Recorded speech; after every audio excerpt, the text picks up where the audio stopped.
3. If you plugged someone into a heart monitor while they played The Evil Within, there's a good chance it would look like this. An erratic, anxious heartbeat, quickening with pace as the seconds pass and the player falls deeper into the horror of the game. If you looked at the marketing surrounding it, that's definitely the impression you'd get. Prior to release, Tango Gameworks and Bethesda released this advert. Random people off the street play The Evil Within for the first time, and their reactions were spliced together to form a really fun trailer, setting you up for the terror coming on the 14th of October. But the reason behind that heartbeat, behind that arrhythmia, might not be pure joyous fear. It might be frustration, or confusion, or maybe you're just having a good old-fashioned heart attack. Because if you instead decided to plug a copy of the game into a heart monitor, it wouldn't look erratic or anxious. It would look like this, a steady thrum with a couple of thrilling spikes in tension, but ultimately falling off and wearing itself out towards the end. But there's still a lot of heart in here. Kind of, Mikami's response to, well, the Resident Evil series kind of drifted away from survival horror a little bit, so let's bring it back and start a new series to kind of refresh that. Well, and I think it's not just a response to any one particular series, but kind of where the genre has gone in general, where it's really action-heavy and really action-focused. Shinji Mikami's return to horror was awaited with bated breath. The mastermind behind Resident Evil and Resident Evil 4 was supposed to herald a rebirth for survival horror games. The Evil Within's announcement felt like a direct response to the gloopy mixture the genre had melted into, hide-and-seek simulators or high-octane action thrillers. For survival horror fans, we felt starved since, arguably, Dead Space released. Shinji Mikami was treated by the industry as some prophetic figure who was going to set everything right, directing a brand new horror game that was going to set the industry ablaze. But, unfortunately, I don't think that's what happened. 8 years on from The Evil Within's release, it didn't break new ground or revitalize the genre like we anticipated. Resident Evil went in a brand new direction, with a more personal story and a changed camera perspective, and the remake of 2 embraced the staples of the past in a far more successful way, mainly because it was more polished. There hasn't been a new Silent Hill since PT was filleted. The Callisto Protocol is clearly inspired by Dead Space, being created by a team who worked on that game, and Dead Space itself is getting a remake all of its own. Outlast kept in its lane as an affecting cupboard simulator, and while Bloober Team's games are at least consistent, they're consistent like a landfill site, full of trash. The Evil Within changed nothing, but that doesn't make it a bad game. It's a weird game when it comes to assessing its quality. It's buggy, it's rough, and some of its visual choices are obnoxious rather than horrifying. There's a laundry list of problems and confusing choices that come up if you're breaking the game down into individual minutes. But I think nitpicking misses the point of why The Evil Within has such a split audience. Despite the fact it didn't make genre-defining waves, it's got a pretty keen fanbase. Hell, I include myself in that fanbase. When the sequel was released, I was hyped to play it. Some people love it, some people hate it, and I think both of those feelings go back to the same origin. It depends on how you interpret the jank.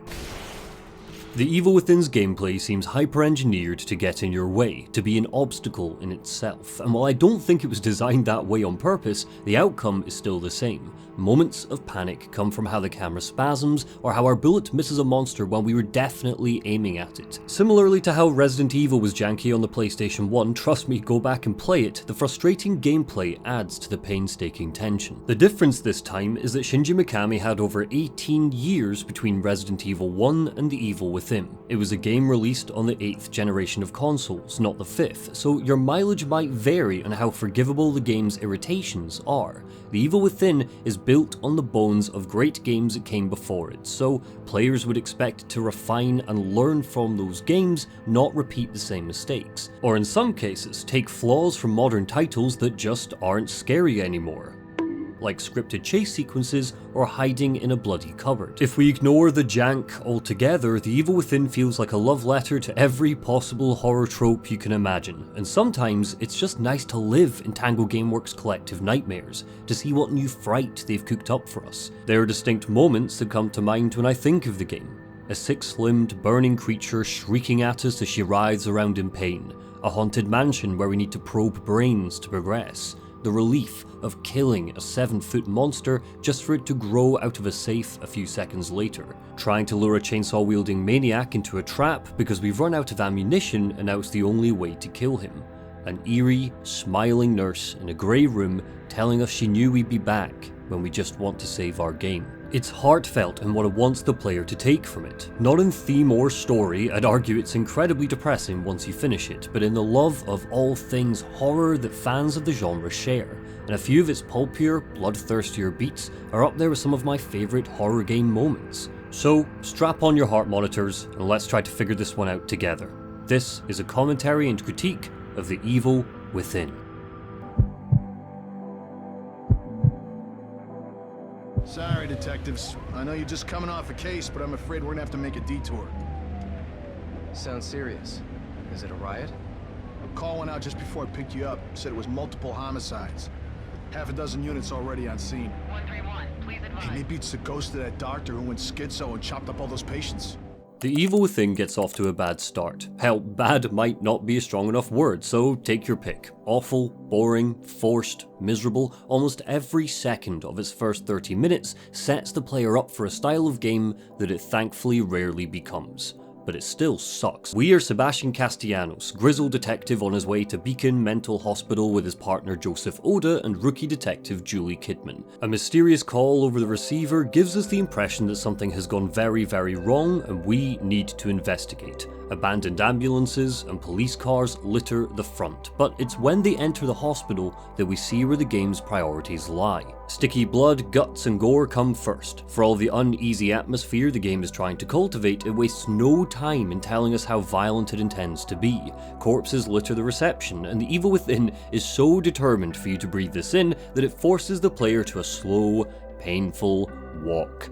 A faux cinematic style envelopes a lot of the game, but it's especially clear in this opening. You move at its speed, not your own. You're forced to slow down when it wants you to slow down. You're forced to speed up when it wants you to speed up. The swathes of dead bodies in the main hall of the hospital are enough on their own to make most players pause. They do not need to have their movement restricted, and if I wanted to be led by the hand, I wouldn't be playing a horror game. The letterboxing contributes to this as well, carving off the top and bottom of the screen, and apparently making the image look more film-like as a result. Thankfully, you can turn this off now, but at release we were stuck with this, whether you liked it or not. Eventually you do adjust to this effect, but the impact is lost because of how the camera is used. This is what I mean when I say the jank of the game either adds a bit of spice or takes some of the fun out of the experience. The camera is simply too close to Sebastian 99% of the time, so slapping bars on the top and the bottom of the screen without zooming out and recalibrating means your view of the game world is always more narrow. Yes, it adds to the claustrophobia of the Evil Within's more intense moments, but it also makes you less aware of your surroundings during ambushes, resulting in cheap, unexpected deaths. And even if you're a better gamer than me, which there's a good chance you are, I suspect you'll go cross-eyed when the camera starts to jerk around unexpectedly, colliding off of walls and enemies. So, intended way to play the game or not, I immediately turned it off for my latest playthrough, to save your eyes and my own. Trust me, I'm not spending 30 hours editing this stuff. There's a grainy filter over the visuals to make everything look more diseased and scarred. The only colour that truly pops outside of this breathtaking sequence in a sunflower field is the many shades of red that Sebastian's adventure is doused in. You notice this filter best in the save room because of how dim the colour palette is, or during the darker moments, especially when underground or scurrying through mechanical mazes. That filter also adds a vintage feel to everything. The Evil Within isn't just squelching around in filmisms, it wants to draw your mind to classic horror of the pre-2000s. Were you looking at these movies before you were a game designer, not realizing you were starting to see them, I guess, in the context of game design? 意外に共通点があって、だからジョーズのラストシーンもだから僕はすごくその法則にのっとって好きです。Ringu, Evil Dead, Nightmare on Elm Street, the Texas Chainsaw Massacre. Shinji Mikami cited numerous sources of inspiration for The Evil Within, but I think it's really telling how those sources are almost always films. Interviews with him rarely go back to books, games, or paintings. You can see quite clearly where his love for all things grisly came from, and we'll look at some obvious examples later. That in itself isn't necessarily a bad thing. After all, the original Resident Evil was held up by old zombie movies, and even the game that preceded it, Sweet Home, came from a 1989 film, but the way the game leans into the cinema of it all rather than just the set pieces and monsters that came from the medium absolutely undermines the fun factor when looking at how it opens as a game. You don't feel like you have any ownership of the horror experience. It feels artificial. You attacked me. I'm sorry, but you're tainted now. The voice actors drafted in for the English version are all best known for film and television. Julie Kidman is voiced by Jennifer Carpenter of Dexter fame. Sebastian is played by Anson Mount, who came from Lost and Law & Order. Our villain, Ruvik, is voiced by Jackie Earle Haley from the Watchmen movie in the Nightmare on Elm Street remake. All three are solid and accomplished actors on screen, and Earle has a fantastic grit to his voice that can make anyone sit up and pay attention, but the fact they're best known for the screen rather than games is obvious. The delivery is always stilted. They don't bounce off of each other in a way that makes the game feel like a Hollywood blockbuster. They're all out of their comfort zones. Smells like blood. All right, stay sharp. Of course, the blame doesn't lie solely with our cast. Maybe for you, this adds to the B-movie feel of it all. The dialogue is goofy and corny in all the best ways. When Sebastian finds another character in the woods, he growls, "I'm a police officer, maybe I should help you." Well, that is your job, pal. Our setting is called Krimson City with a K, for God's sake. Prior to entering the hospital, Sebastian takes a deep sniff, recoils, and mumbles to himself that it smells like blood. Hell, he comments on smells quite a lot in an effective way to translate the grime of the game world to the player. Medicine, fire, grass, he's got a nose like a bloodhound and always lets the player know what he's sniffing. This specific line about blood could arguably be a cute nod to the original Resident Evil, and I enjoy the silliness factor. It didn't spoil the horror of the Spencer Mansion, and it doesn't really spoil the horror here. It's all part of the charm, but it's at odds with the serious, grey, rotting, cinematic experience that the letterboxes, the forced walking sections, and the dynamic camera angles are trying to convey. The Evil Within wants to pretend it's elevated horror when it's at its best when it's schlocky, tropey, and covered in blood. Case in point is everything that happens after we pass our sea of corpses. Sebastian watches some security footage of a hooded, barefoot figure teleporting down a corridor and snapping the necks of the guards stupid enough to get in his way. As we prepare to head deeper into the hospital and see if we can help, we turn around just to be grabbed by that same figure.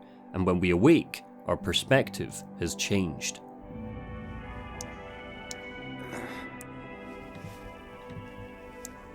Suddenly, we're in first person, hanging from the ceiling, needing to swing towards a clearly signposted shiny key. The gratuitous violence has been amped up once again. The sadist, our chainsaw-wielding maniac that patrols this area, is gloriously savage, but everything here is carefully scripted and on rails. The swinging, the fact we're again in forced walking mode, needing to sit and wait for the sadist to leave the room, twiddling our thumbs while Sebastian takes 4 full seconds to put a key in his pocket, and then a further 5 seconds to open a door. The Evil Within's opening is so goddamn tedious and handholdy that it's enough to suck any tension out of the moment-to-moment gameplay. There's essentially no room for player error here. Everything goes wrong only if the game wants it to go wrong, evidenced by the fact that Sebastian will walk into this tripwire whether the player notices it first or not. Now you might be sitting there thinking, God Monty, you hypocrite, you swine, you loudmouth shaft, you've said in the past that you love it when a game opens nice and slowly. I thought you said slow burns breed tension, and you're damn right I did. Thank you for noticing, the like button is right there, but the Evil Within misses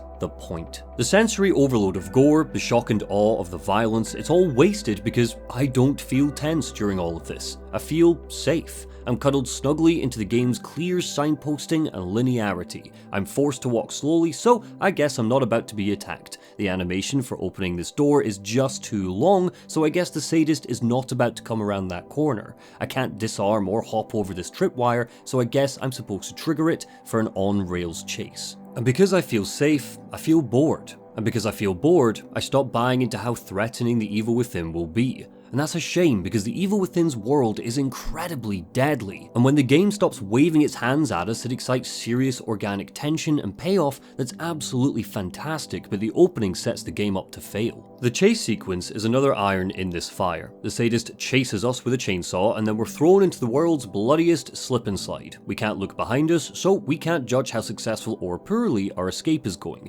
There's a couple of hazards, but nothing that doesn't feel scripted, and then we're injured in a cutscene, meaning Sebastian is stuck with this slow, dramatic limp, like he's Peter Griffin hit in the knee. Markiplier said it best.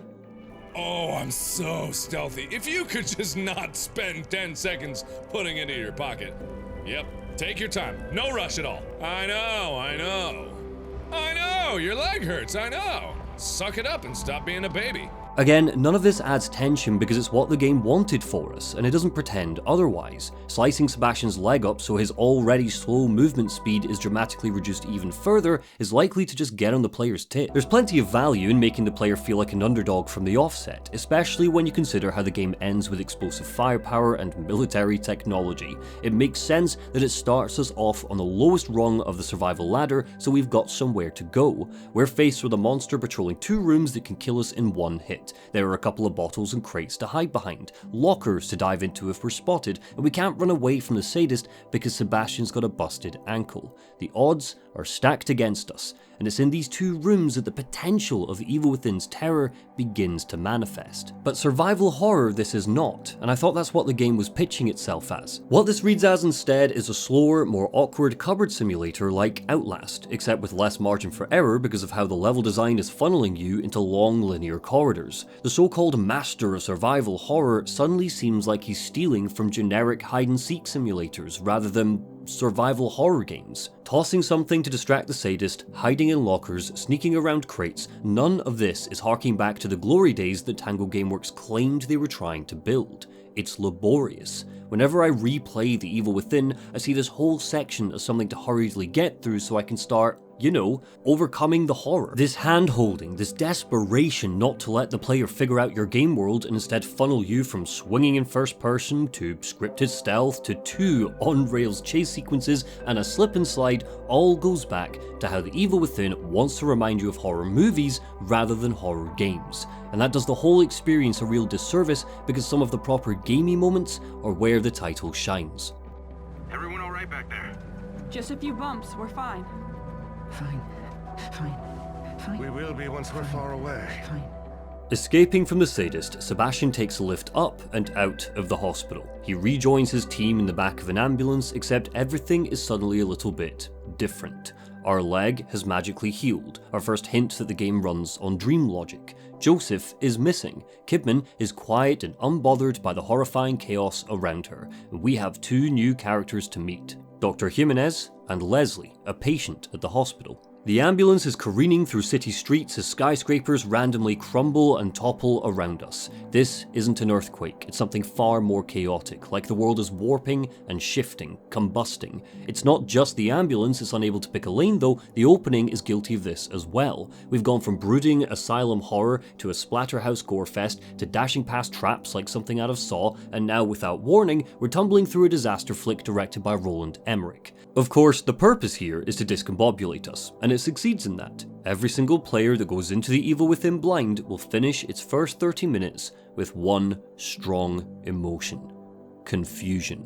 The best review I saw of The Evil Within came from Polygon. In 2014, Philip Kolar wrote, "There's plenty of tension in The Evil Within, but it shows no capacity for regulating that tension." What a clear, succinct description of The Evil Within's first chapter. There is tension here, there's horror, but the strength of the player's confusion overrides it because of the visual and atmospheric whiplash that pervades quite a bit of the game, but is especially problematic here because it all happens so quickly. As the ambulance careens off of a cliff and we slip into darkness, the tension has been reset. This isn't scary or horrifying, it's just loud. Thankfully, what immediately follows works overtime to suck us back in.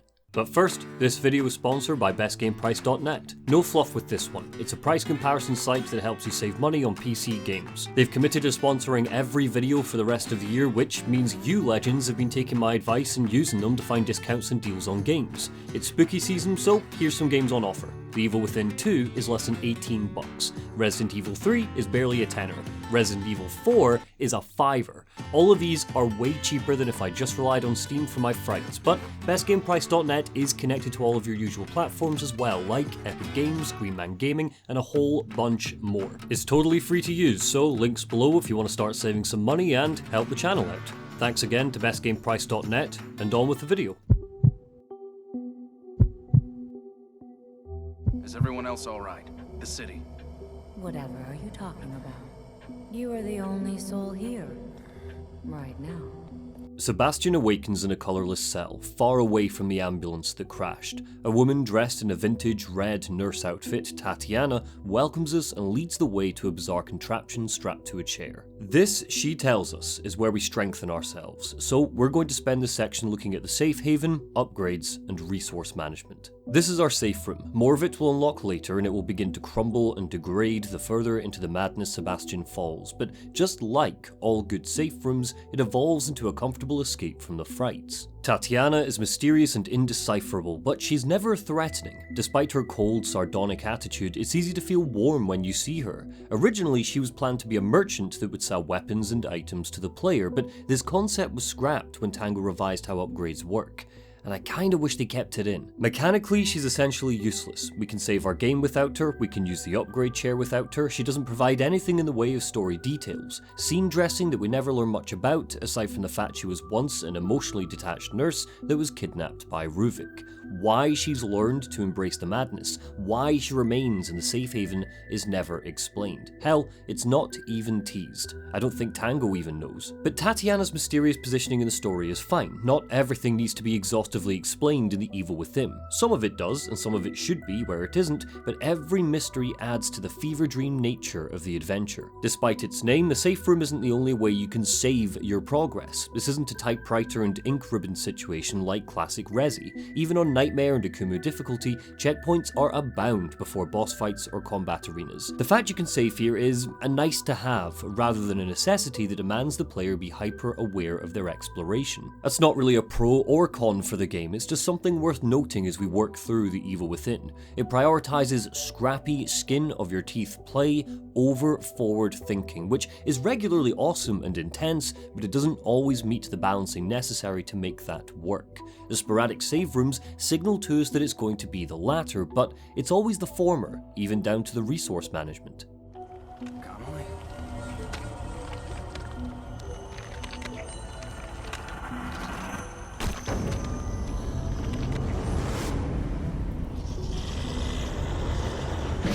The game peaks after we leave the safe room. The next hour is a gloomy, consistent rise in tension and horror that finally puts the onus on the player to start thinking about how they tackle the game. Sebastian wakes up in the woods, arms himself with a lantern to illuminate the darkness, and travels through a handful of sections, searching for his team. Here, we find a chunk of the weapons and tools that Seb will rely on to get through fights. The crossbow, our handgun, etc., and we meet our main monster types.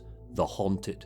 It's been mentioned in other videos, but I would be remiss if I didn't flag that our first interaction with a Haunted is a direct homage to the zombie reveal in Resident Evil 1. The slow turn, the wet chewing, but where the bald zombie of the Spencer mansion groaned and creaked towards the player after a cutscene, The Evil Within rushes right in with a Haunted charging for Sebastian. It's the delicious type of panic you'll love to see when the game isn't forcing you to limp up a narrow corridor. These woods presumably sit in the outskirts of Krimson City. The place is known as Randall's Crossing, housing ramshackle huts where peasants and woodsmen eked out a living. If Sebastian kept marching for a few miles, he'd eventually find the village of Elk River, and a few miles past that would be the Victoriano estate, the home of our baddie Ruvik. Of course, the geography of the space is uncertain due to the non-linear way the story is given to us, with Sebastian being tossed from location to location at a whim. In these chapters, we find our first jars of green gel. That's what the game labels it. I'm not going to call it green gel though, I'm going to call it brain goop because it feels fun to say, and this forest is creepy, so we've got to find the levity somewhere. Brain goop is our upgrade currency. We find it off the beaten path, bosses drop it, or some standard grunts will leave behind small amounts if you make sure they're dead. Setting enemies on fire increases the likelihood that they'll leave some of the goop behind, which I love. It means there's two benefits to burning the Haunted: finishing them off for good and jarring up the goop. It means watching baddies burn is incredibly important, just like it is to the themes of Ruvik's story.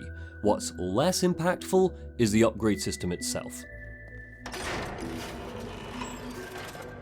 To address skill trees and upgrades in horror games, I don't think there's a hard and fast rule. I flagged in my Resident Evil Village critique that I quite liked that we were given a means to overcome the horror through polishing up our weapon craft. The same goes for Resi 4, even before it turns into guys with guns towards the end. I think investing into upgrades with the merchant means we get to feel ourselves grow bigger and badder in the face of stronger, meatier monsters.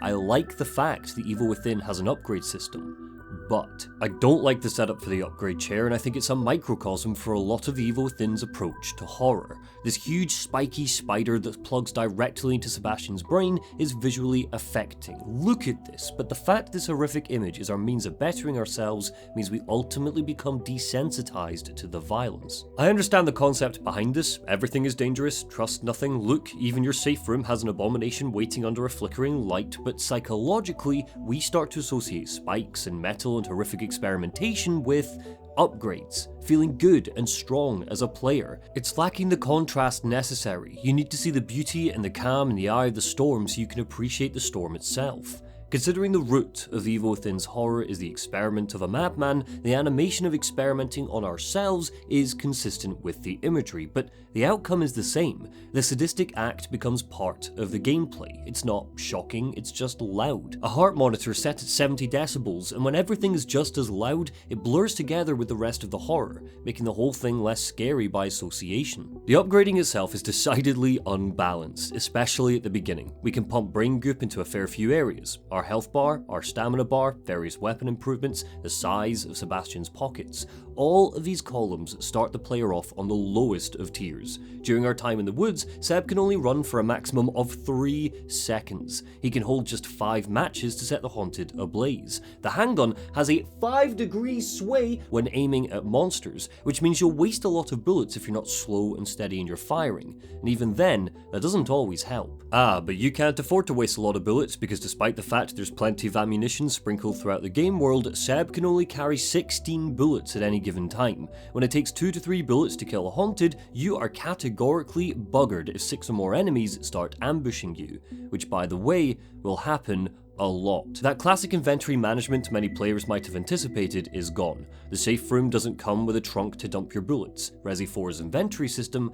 hasn't been included here, despite being so beloved and satisfying that it was turned into a game all by itself.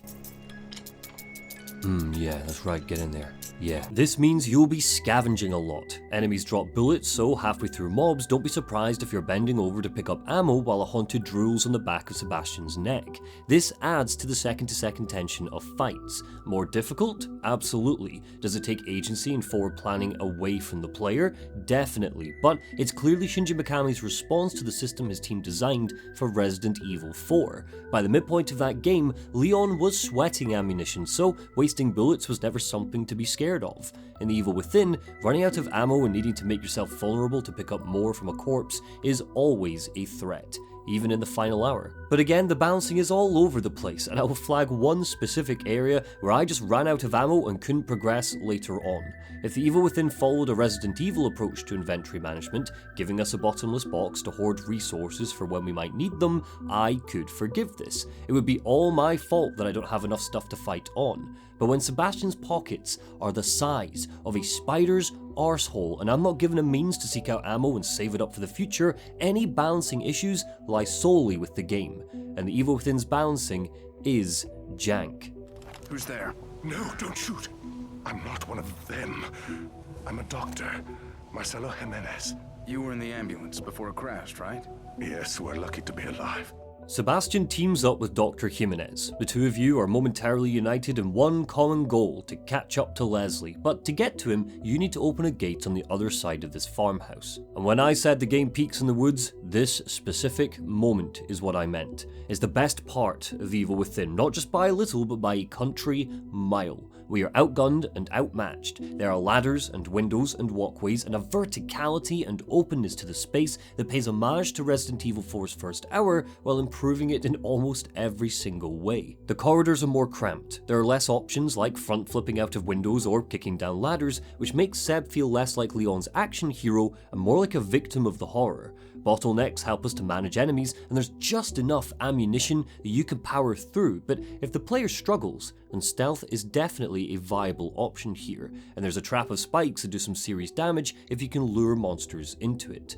You can learn this map, and anytime I return to it, there's a gutsy thrill to trying to clear out the Haunted before the sadist makes his terrifying return, chainsaw in hand. You're forced to kill him because you need his weapon to slice up the chain that blocks off your exit. Yes, of course, chainsaws don't actually cut through metal chains, but honestly, if that is your line in the sand for the Evil Within, I can't see you being a fan of many horror games of this nature. This sort of goofiness translates to how Sebastian moves, and it's when we're hurriedly scooping up resources that we see it best. He runs like he's sat on a pole, he breaks boxes and statues like he's Woody from Toy Story, long lanky arms flailing around in front of him. The length of these animations is always just too long, and I will leave it up to you to decide if that adds to the tension or if it's just jank. Personally, it just made me laugh. It's not just the boxes that give us ammunition. We're incentivized to smash small statues of the goddess that was worshipped by the people of Elk River and Randall's Crossing.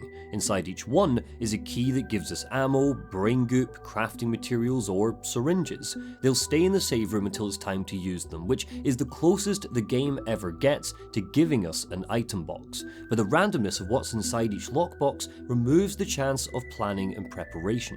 All roads lead to a Scrappy Doo playstyle. Where we're given a leg up is in the trap parts. I don't know if there's a limit on how many you can carry, but at one point I had it spilling out of Sebastian with full crossbow ammo and on my way to gathering more. You can jump into your inventory wheel at any point, where time slows down so you are still vulnerable, and cobble together arrows to blow up or blow away creatures of the night. They're scattered throughout the environment, but a chunk can be nabbed by disabling the many traps that cover each level. This is where forward thinking plays a part. If you're low on handgun or shotgun ammo, you should be able to rely on your trusty crossbow if you've been savvy in gathering enough trap parts. I love everything about this. I love my crossbow, never change. This place is a death trap. Is there anywhere safe at all? I think that's unlikely. Eventually, our time in the forest comes to an end. Seb and Jimenez find Leslie, but we are separated from them before we can come up with a plan, wandering through metal shutters and shafts and landing in a warped and corrupted version of Beacon Mental Hospital. Luckily for us, it's here that the creativity of the Evil Within's frights start to truly show face, which means we get to talk about one of the best things in the game, the monsters. So the way the Keeper is introduced, he kind of emerges from the ground. I was curious what the thinking was behind it. It's obviously a very affecting moment, as you tend to see a lot of the other enemies as existing physical objects, but this one tends to manifest itself. なるほど。私はあれに関してはすごく気に入ってません。The Evil Within's creatures were designed by Ikumi Nakamura, seen here stealing Heart City 3 in 2019. This interview with Adam Sessler is particularly illuminating on how her creative style was at odds with Shinji Mikami's. She was given free rein and surface level descriptions by Mikami, freedom to have fun with the concept art she provided for the Evil Within's characters. For example, with Joseph Oda, she was simply told to give Sebastian a buddy and fleshed out a whole unseen backstory where he was a descendant of modern day ninjas. Joseph was originally planned to be killed off halfway through the game, and when Nakamura learned this, she took Shinji Mikami up to the roof of Tango Gameworks and told him that she'd, quote, resent him forever if Joseph died. I like to imagine some anime-esque panning shot, a trench coat blowing in the wind and cigarette smoke swirling around them. She was keen to make the enemies of the Evil Within feel tangible, and was frustrated when development became more focused on dreams and psychology. But frustrated or not, the Evil Within's praise typically goes back to just how cool her creature designs are. So, to make sure we give credit where it's due, I want to talk about the slobbering, gruesome monsters of the game. Let's start with the Haunted. They're zombies in all but name, victims of Ruvik who are warped and reshaped by the way he sees the world. Some have glass piercing out of their bodies, others have humongous nails that jut out, and others are cloaked in barbed wire. Regardless of which version chasing Sebastian, there's a consistent through line with their design. They're accented with sharp and angular touches. You'll notice this with a lot of the Evil Within's best monsters. They're pointy, serrated, as if even brushing up against them would cut you open. The art book tells us that they're programmed to move like they're following orders. They don't shuffle or stagger, instead they seem to be relatively smart, erratically jerking out of the way of our aim or trying to flank us. It's effective in reinforcing how the game wants us to see the whole experience. It's not just the enemies we should be afraid of, it's the game world itself. Whether or not that translates to combat is another story, and we'll get to that shortly, but in design, they are fantastic. Aberrant brainwave patterns observed in subjects number 25 and 33, and now again in 55. The one common factor is a case history of dissociative identity disorder. The alter egos are victims of Ruvik with dissociative identity disorder. Their alternative states have been meshed together to form a normal human body and a ragged, animalistic creature. Because of the two heads, a simple headshot doesn't finish them off. You need to focus on both, which makes them especially deadly. There's so much potential in the Evil Within's attention to psychology that I think only really comes through the alter egos. I wish we got another enemy type that showed us what would happen to particular types of people if they were mutated this way. Case in point is in the Invisible Haunted that stalk Sebastian through our current section. You need to look out for how the air in front of them warps or if they bump into trolleys or open doors. You won't see them unless they're dealing or taking damage. Some of the tensest battles in the game happen when they're on screen, and I would argue they're not used enough, disappearing altogether after this section we're in now. The biggest problem with these guys isn't in their design. They curate a really powerful sense of paranoia whenever they're about, but they're arenas. There isn't enough in the way of rubble or obstacles to truly tell where they are, so sometimes death can feel random and cheap. Then there's the trauma, these grey, faceless ogres that carry a wooden plank on their back and swipe at us with sharp claws. They are a true threat whenever you face them. We'll often encounter them in the dark, so it's tough to really get a grip of their disgusting design that adds to the horror immensely. They come from Ruvik's father, how he was devoutly religious of the obscure cult we'll eventually see more of. Their massive strength is shown through how quickly they can move, despite carrying what looks like part of a crucifix on their back, straining under the weight of cultish oppression, but still incredibly agile. The doppelgangers, or Ruvik clones, are walking atom bombs. They're dropped into a few fights later on during the game's worst section, the city, and they add a completely different type of panic to combat. They can kill Seb in one hit, and they can summon arms out of the ground that chase us for an extended period of time. They come from Ruvik projecting himself onto regular Haunted, but it always goes wrong, resulting in these thrashing tentacles popping out of their faces. Hot take, but I love this enemy type, giving us an opportunity to battle versions of Ruvik as we get closer and closer to the original. It makes him feel omnipresent, even when Sebastian is being tossed around seemingly random locations. The evolution of the game's monsters has a connecting thread the further into the story we get: eyes. At the start of the game, the Haunted have bluish-white lights coming from their sockets, drawing our attention to them, but the further into hell Sebastian falls, the less eyes become a focus. In fact, it's as if the game is determined to start hiding them from us. The Haunted start wearing masks to conceal their face. The doppelgangers have tentacles where their eyes should be. The trauma don't have faces at all, just stumps on top of shoulders. One of the alter ego's faces still have their eyes, but they're an afterthought to the maw of teeth that makes the primary head. As if the closer to Ruvik we get, the less need there is for him to watch us through his creations. And we haven't even talked about the bosses yet. Thank God you're okay. I don't know what I am, but it's definitely not okay.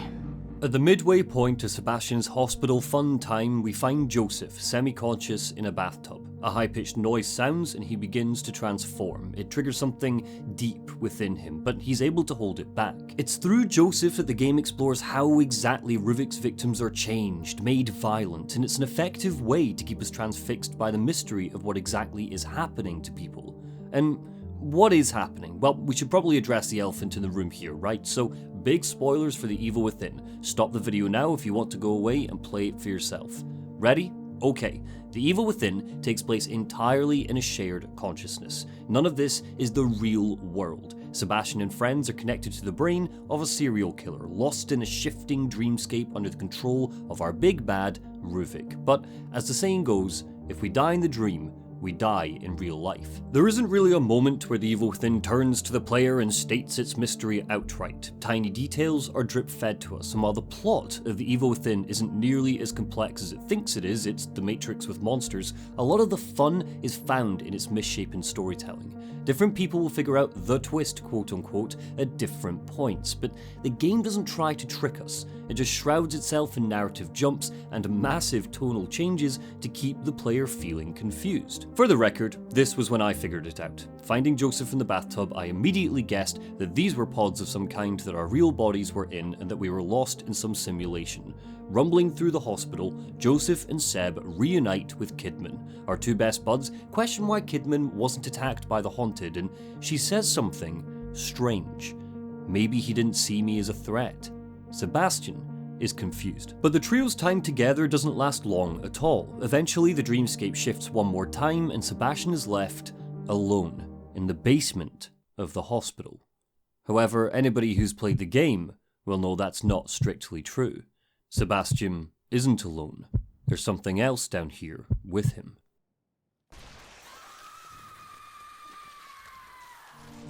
This is Laura, one of the most famous beasts to lurk in The Evil Within. Naked, scabbed, burnt skin, 6 limbs, gigantic, disproportionate hands with even longer nails, and black and ratty hair that hangs low over her face. The hair wouldn't necessarily matter because the player will spend the majority of their time running away from her rather than scrutinizing her appearance, but the hair also masks her eyes. Ikumi Nakamura described her as the one enemy that disturbed her to even think about, and in a whirlwind of astonishing and diseased monsters, I think Laura's the creation she should be most proud of. She's arguably the most important boss in the game. Where most of the beasts and creepy crawlies represent Ruvik's subconscious, Laura represents something more real, his sister. Typically, boss fights with Laura are less focused on killing her and more focused on trying to escape from her. She can die if you unload enough bullets into her, adding some fantastic decision making to encounters, but it's rarely the smart choice. Red barrels and pipes spewing fire litter her arena, and you can burn her to slow her down, but if you don't destroy corpses of the Haunted, she will be reborn, shredding her way out of their guts like a shrieking demonic child. But even aside from her vicious design and her harrowing wails and the fact she's so difficult to take down, I think there's one pretty subtle reason why Laura is so terrifying, even when looking back on the game.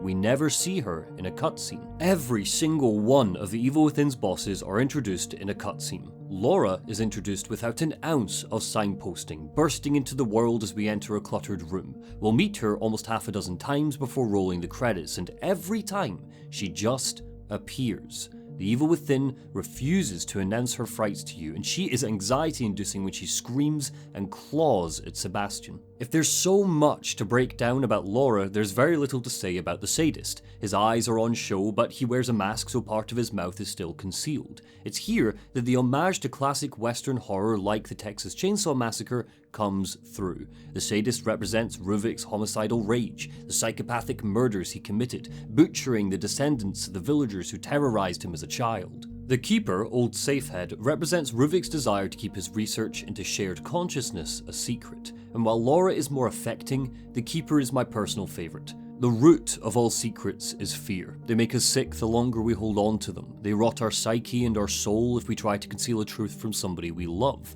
and the weight of the safes, reflective of the weight of those secrets, is showcased in the thick audio design that accompanies the Keeper. He drops barbed wire booby traps that can hold Sebastian down while he rushes him, and while each version isn't too tricky to knock down, 12 handgun rounds will melt him pretty easily, he always comes back because there are other safe heads nearby. Like the pressure of a secret, he's inescapable. He looms. The lack of eyes and an emphasis on secrets can be seen again with the Quell, a gooey, slippery creature that Sebastian fights in the last hour or so of the game. It can camouflage itself by changing colour, charges around its arena with many tentacles, and the fact it can birth tiny, bloated bug creatures at a moment's notice really leans into the grossness of the thing. It's here for any sufferers of chipodophobia, a fear of octopi and tentacles, and represents Ruvik's desire to remain hidden from the world after the trauma of his childhood. Sentinel is probably the title's most disappointing beast. It's a big zombie wolf, where the art book provided us with something more inspired by The Thing, harking back again to how the game pitches itself as a grab bag love letter to classic horror. Look at this initial design, with the sprawling spiked legs, giving it a phenomenal height. Instead, it launches itself at us from bushes and hedges. It's also a royal pain to fight because of its jerky animations, making dodging it more difficult than it should be because the controls and the camera barely keep it in view. And the amalgam sucks. It sucks. And I'm saving a whole rant about this big dumb pile of meat for later in the video because God, I hate it. Screw this thing. Anyway, back to the story, because Joseph and Seb have teamed up once again and transitioned to a whole new part of Ruvik's dream. A dusty, strange village living on a cliff face, overrun with enemies. And while I love to crack open the shell of Evil Within's monsters and examine the soft underbelly of each beast, it's in the combat that problems start to appear. So, let's finally talk about surviving the horror. You seen Kidman? No. Next thing I knew, I was here. I must have blacked out, or maybe I turned again. This pathway leads into Elk River, the memory of a village that Ruvik's family presided over when he was a child. It's nice, look at that lovely glow casting over the water, good stuff, but because the village is so well lit, the game decides to compensate by throwing waves and waves of enemies at us, so let's grit our teeth and get ready to fight. In his novel The Zombie Survival Guide, Max Brooks of World War Z fame wrote, "In the event of a zombie attack, do not attack with fire. Fire will not impair zombies. Burning mobile zombies will result in injury and panic to living persons." First of all, tell that to the World War Z video game. Way to respect the source material, guys. And second, The Evil Within thoroughly disagrees when it comes to its monsters. These aren't zombies, they're haunted.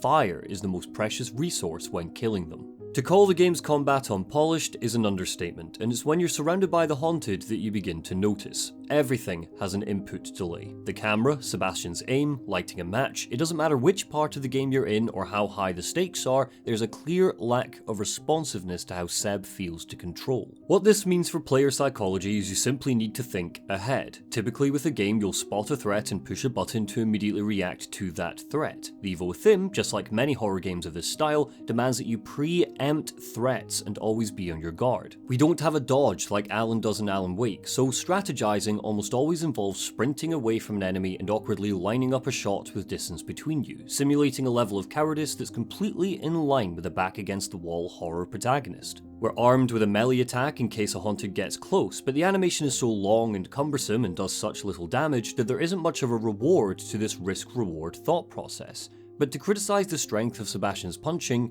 misses the point, I think. The haunted will typically grab Seb and lock him in an animation where they try to chew out his throat. They won't just give him a good whack or scratch. I like this a lot because it adds stakes to being caught out by our monsters. The melee attack isn't useful for killing enemies, but it is useful for momentarily keeping them at bay, so they don't grab you like this.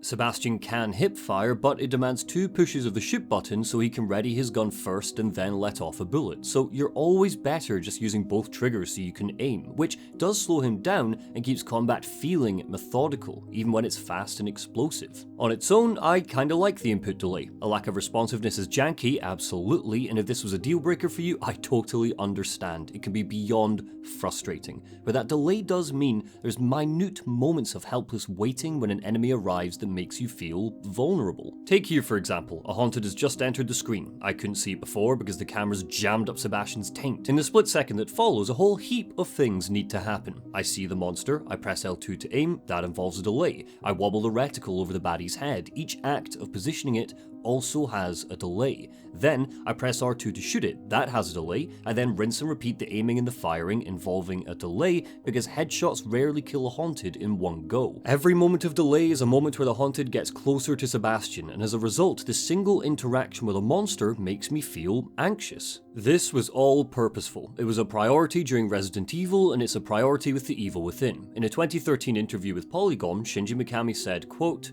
"I get asked by the dev team, these guys have special weapons training, aren't they firing a little too slow? But there was a reason for that. You could shoot a zombie once, but they'd still keep coming towards you, right? He might bite you before you get the next shot off. That's the kind of fear I want the player to feel. That interval is really important." I've mentioned before that I don't think horror games should have machine guns, and I still stand by that fact. Machine guns have a wider spray, offer up more chances to stagger or slow a monster while it lugs towards the player, and crucially, each bullet isn't separated by a length lengthy delay. Thankfully, the Evil Within seems to agree. You don't get one unless you unlock it for New Game Plus, and every weapon, the handgun, the sniper rifle, the shotgun, the crossbow, the magnum, has an aching, suspense-filled fire rate unless you use brain goop to improve them. At numerous moments across the game, I had an absolute blast with the Evil Within's slow, cumbersome combat because it kept me feeling panicky. But there are points where it's total bullshit. Get that thing open. I'm working on it. Just give me a little time. Shit. Some of the space doesn't translate that panic to real, genuine fear. Instead, it's all about the frustration. Here, for example, Seb needs to hold off a horde while Joseph opens a door for us. Twice. We're far too packed in, and there are far too many enemies for how big each room is, which means those minute delays between pressing L2, aiming, pressing R2 and repeating don't feel so minute when a haunted can jump on us with just a couple of steps. This is really granular stuff, but it proves my point best, so stick with me. Seb is armed with grenades, explosive bolts, and you can use red barrels to keep the haunted at bay, but he suffers from friendly fire when he uses them. If you drop a grenade or shoot an explosive bolt at an enemy, it will take 2 seconds before it explodes. There's about a half-second delay between pushing up on the analog stick, so as soon as the bolt is fired or the grenade is dropped, you need to run away from the haunted because when it blows up, it might take Sebastian with it. That leaves only 1.5 seconds to truly put some distance between you and your target. And while I'm a sucker for a nice hard experience, this detracts from the horror, it doesn't add to it. It'll make you less likely to be Scrappy and use your surroundings because the physical act of playing the game means you often just end up hurting yourself. You could argue these attacks are meant for wide open spaces, and I absolutely hear you, but many of the bosses for which these high damage shots are needed exist in tight, claustrophobic arenas, so they're not useful when they ought to be. Let's rest for a minute. We can't keep going at this pace. I think we've got to get out of this place as fast as we can. What about the tower there? We might be able to get a lay of the land. The camera is at its absolute worst during battle, and it's definitely my greatest sore point with the mechanics of the game. It needs to be completely reworked. When Seb aims, it seems to focus on nothing. A vacuous space in front of Sebastian's hand, which, honestly, might explain why I can't land any of my shots. That's right, it's the game's fault, it's not my fault. I'm an elite player, me. The reticle seems to shift when you aim. It was in the center of the screen before, and now it's careened off slightly to the right. It doesn't feel like the endpoint of where I thought my gun would be aiming. Sebastian gets his sniper rifle here, and the way the view is so limiting, with the sights being so small, the zoom being so massive, and the rest of the screen relegated to a black box, is disorienting, especially when you need to time your shots just about right to kill these guys launching spears across the map.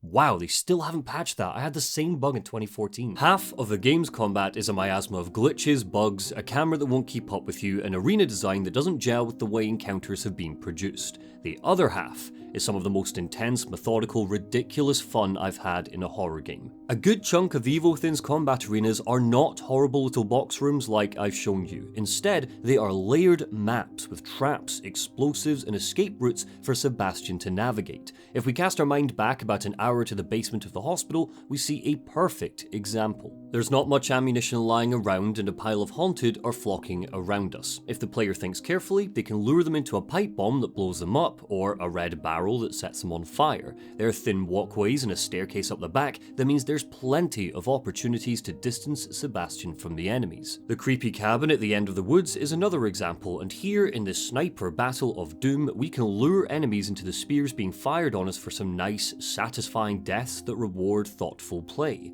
When the Evil Within treats its combat like puzzles to be cracked rather than gauntlets of nonsense, that is when the true joy comes through. Like I mentioned at the start of this section, fire is the key. Ruvik is afraid of it, so every monster that pours from the recess of his brain is also weak to it. Oil puddles let a set haunted ablaze. Red barrels don't explode, they just spew flames. Kneecapping a haunted and dropping a match on it is a quick, resource-efficient way to make clean work of them. I love that this core aspect of our big bad psychology is channeled into the gameplay. I just wish Sebastian's own matches wouldn't hurt him. Anyone who's played this section knows you don't actually need to rely on traps and fire to survive it. Instead, you can let Joseph split heads on your behalf while you watch from a safe distance. I love Joseph. Wait, do I love Joseph, or do I just love his big axe?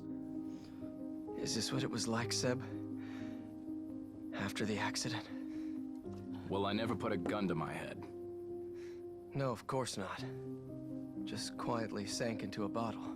Nope, I love Joseph. It's through him that we get what little characterization the game is willing to pony up to our group of survivors. It turns out Sebastian once had a daughter, Lily, but she supposedly died in a fire, linking our gruff detective's own tragedy to Ruvik and the loss of his sister. Since that day, he's fallen into paranoia, depression, and drink. This story isn't what depresses me though, it's the fact that it's the only verbal mention of Sebastian's past in the game. After this momentary setup, all possible characterization for Seb is relegated to readable material dotted outside of save rooms. Turns out his wife Myra believed there was some conspiracy at play and eventually left Sebastian to go off and investigate. We won't find out what she learned until The Evil Within 2, which means this story really goes nowhere. It's sequel bait at best and a forced backstory at worst. But holy lazy transition, Batman, I forgot to talk about stealth. The first couple of hours of The Evil Within set stealth up as a useful part of Sebastian's arsenal. It doesn't require any resources to use, and if you can pull it off, it crushes a haunted in just one hit. Tactically, this inclusion is really effective and lends itself well to horror games.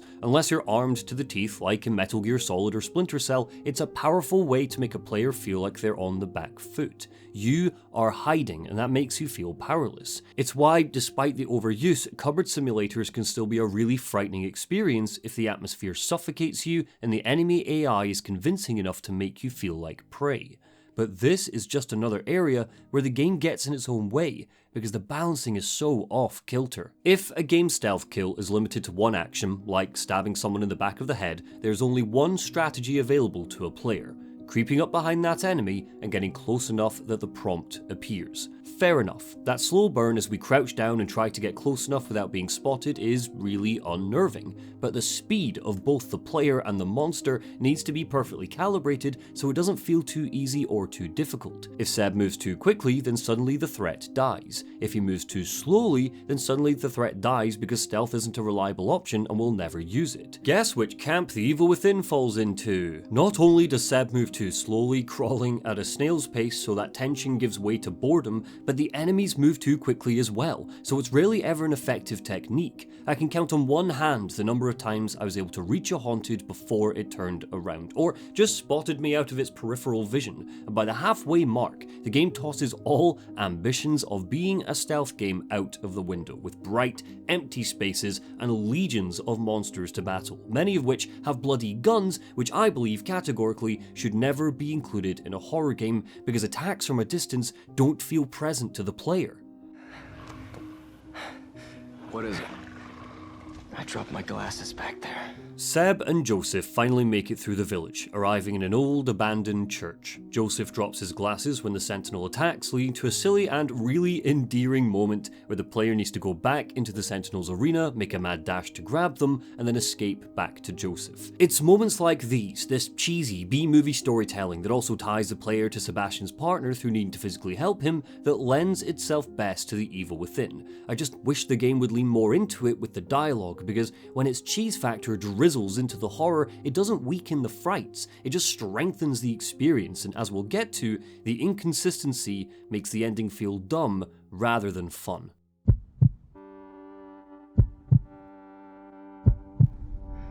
Sebastian, you ever had the urge to just jump? When you're on a high place, or the subway rolls by. Imagine if you had that urge for a minute straight, then 2 minutes. You fought it off 3 times now, Joseph. You're learning to stop it. You're not listening. I'm not worried about stopping it, Seb. I'm worried about not wanting to stop it. This is a very real experience that Joseph is describing, the urge to just jump off when sat on a high place. The internet has even coined a term for it, the call of the void, and it's even formed some of the most terrifying horror stories I've ever heard in the form of the Magnus Archives. Great audio drama, by the way, I've recommended it before. This scene is arguably the best cutscene in The Evil Within. 2 friends taking refuge in a church. One of them is slowly transforming into a monster, and he describes describes in visceral detail what's happening to his mental state. It helps to colour in the process of what happens to people in Ruvik's nightmare, the physical and psychological changes they undergo. There's not much to really dive into on this one. I just really love this scene, and it shows how sincerely the evil within can take its theme of mental well-being in the face of trauma. And then, at Joseph's lowest moment, Ruvik appears once more. I guess he was getting sick of this lovely writing or something. He separates the two friends, tossing us into the catacombs below. Sebastian sets off in an excavation, hunting desperately for a way out. So, while he does, let's talk about the game's structure and level design. The Evil Within is very linear, and it's been criticised for it. However, I think those criticisms miss the point. Sebastian is ushered along from set piece to set piece across the game time, rarely given a choice in what direction he takes. That simulates the distinct lack of control he has over the nightmare around him. There's no agency for Seb. He's lost in Ruvik's dream world and can be transported on a whim, so having the levels funnel you into bizarre new spaces is a great way to add to the ethereal nature of the game world. Linearity is not the problem, but the framing of that linearity absolutely is. The moment where Ruvik throws Sebastian into the catacombs is a great example. The understanding is that they're in the basement of the church we're currently sitting in, but rather than the player journey down to the caves themselves, the Evil Within comes to a jarring stop so that it can show off how cool its visuals are during transitions. And they are cool, very Inception. Look at us floating around with all that rubble, but I would argue cool isn't necessarily enough for the unsettling, dreamy feel that the game's going for.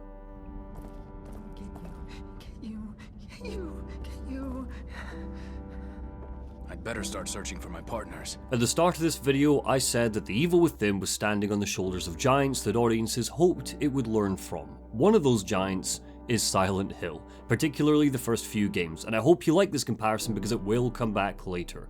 One of the most disquieting techniques in that series is how things will just change, often without announcement. You'll enter a bedroom, look at a picture on the wall, and when you leave that bedroom, the corridor outside will suddenly have shuffled its doors around. Silent Hill gives us moments of, wait, did something change? Forcing you to look deeper into the game world, to engage with the eeriness of it all and immersing you. The Evil Within also has one or two moments like this, and they stand out because they're so unnerving. The slow, subtle degradation of the safe room is just one of them. The stone will crumble, the shading will get darker, sometimes doors are open, sometimes they're locked. But they're few and far between. Instead, the game has moments of, look, it's changing, you're somewhere new, look, see, look how weird this is. It wants to be a rollicking rollercoaster of frights that's wrapped in a barbed wire cloak of sickly psychological horror, but there's very little psychologically happening to the player during these transitions, aside from, oh, cutscene, cool, time for a sip of my tea. If the Evil Within applied the Laura introductions to the way it transitioned between its settings, that would be much more powerful. A door shifting a meter to the left will always be more dreamlike and bizarre than watching Sebastian levitate in the air and be thrown through the floor in a cutscene. Even when cutscenes aren't used, they're replaced with some god-awful chase sequences that vomit onto the screen every couple of hours. Sebastian will eventually be introduced to the amalgam that appears on screen and chases him down a corridor in a scripted sequence. These should have been cut altogether. A cinematic experience it might be, but fun and creepy not at all. What happened to my brooding, shrieking horror fun? Why am I suddenly playing Temple Run? The same thing goes for the chapter cards, another throwback to Resident Evil 4 that I wish had not carried over here because it hampers Leon's adventure as well. Being a linear game is fine. It's not my preferred type of horror. I would cut off a finger to get another Shinji Mikami game in one location, but Dead Space 2 is a great example of a horror game that keeps the player pushing forwards while generating the illusion of tension and spooks. The chapter cards kill that illusion. They reset the tension. They splatter up on screen, clearly separating each section into small slices, which means the Evil Within never truly feels like an unbreakable spiral through madness because there are breaks, at an average of once every hour in fact, accompanied by clear in big bold letters and 2 enthusiastic exclamation marks to cheer you up at how you totally got through that very hard boss fight in this video game. Not only does this counteract the clear and thorough film isms that Mikami was so proud of, but it also explicitly reminds us that we're playing a video game, killing all immersion. Looks loose.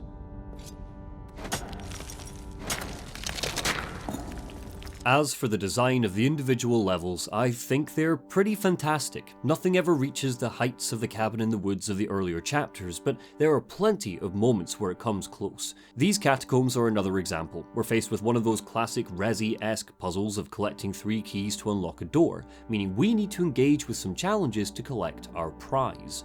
One thing the Evil Within absolutely masters is paranoia. Paranoia with the camera and the delayed inputs could be accidental and frustrating, sure, but the level design often feels calibrated to keep you on edge. Ruvik had a real penchant for traps. He wasn't a particularly strong or agile guy, so that's how he was able to capture and kidnap his test subjects. So of course, each level is riddled with them, coming in all shapes and sizes. Buzzsaws you need to shoot, tripwires, bombs, acid traps you need to deactivate, bear traps, the list goes on. The Evil Within always feels like it has some unique way to use the environment against the player when it would have been all too easy to copy and paste some mines around each space. That's where the oppressiveness of play comes into its own. We encounter a lot of these traps before we encounter the Keeper, who's waiting even deeper in the caves, guarding Ruvik's secrets. That pacing works perfectly because it means we don't have a sense of who might have set up this labyrinth, and without a face, name, or body to attribute to the source of the traps, it feels like the level just spawned them, the nightmare closing in around us. Whenever Sebastian is outside, the architecture is vast and expansive. Again, think of the void, spinning through space, falling through a tunnel with no end in sight. The idea of something being so big, so impossibly big that you could get lost in it, a tiny dot, so infinitely small that the world's greatest telescope wouldn't pick you up if it looked at your universe. Contrast the indoor locations with how claustrophobic they are. Buried underground, corridors so tight that you can't possibly run around an enemy, you have to fight them. You have to crouch down so a humongous saw doesn't split you in half. The level design might be linear, but most of the time it feels sculpted to carve out different layers of fear.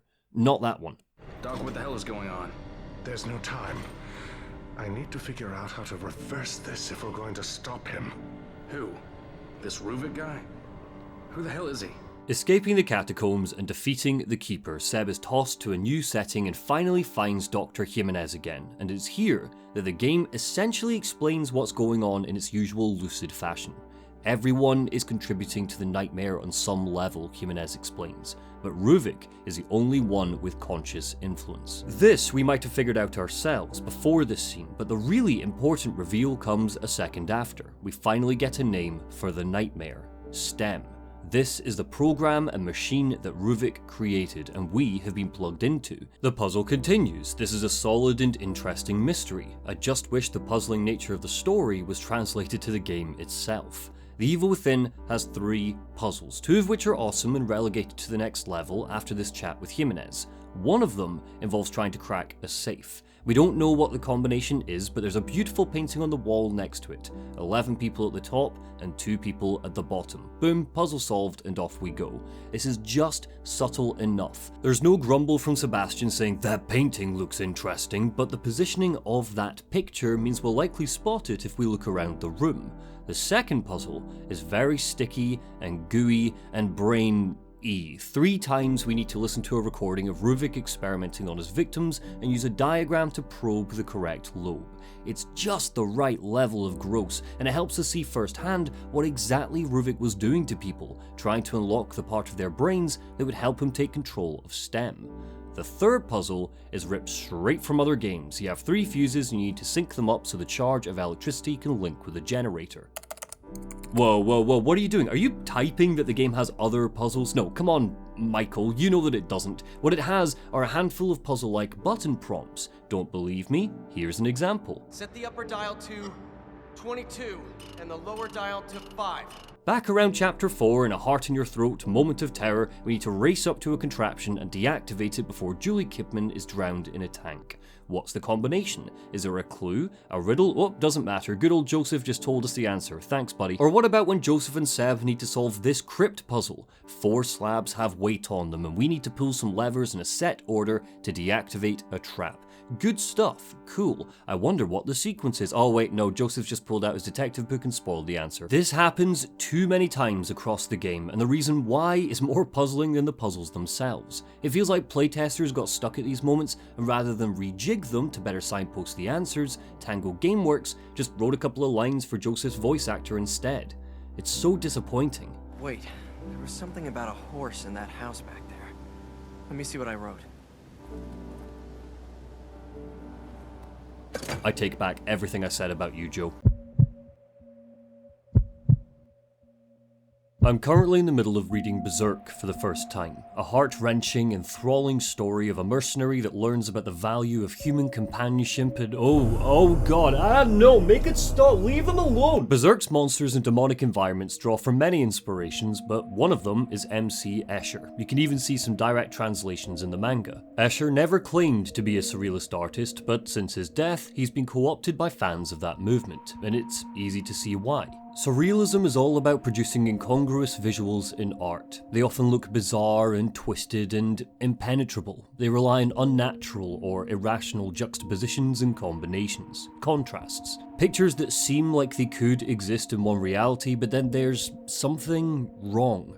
Additions to an image that don't belong, but bleed into visual consistency. A painting of African wildlife where the animals have bred with musical instruments.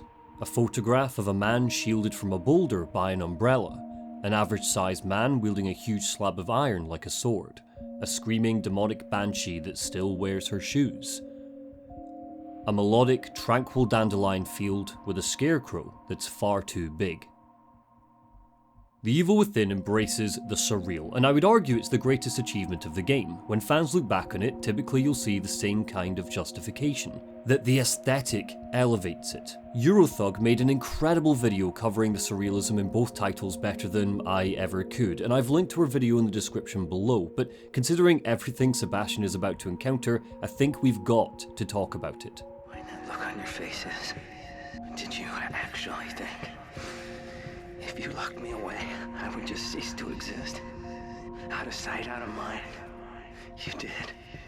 You did. Didn't you? After meeting Jimenez and escaping from the amalgam, Sebastian is flung once again further into the dream, arriving outside Victoriano Manor, Ruvik's home. If The Evil Within wants to pay homage to its horror siblings, this is the closest the game ever gets to the Spencer Mansion. There are puzzles, the haunted shamble along tight, decorative corridors, paintings seem to watch you as you pass, and it's a gorgeous glimpse into the way Ruvik was raised. After the death of his sister Laura, Ruvik's father locked him away in the basement, blaming his son for her demise.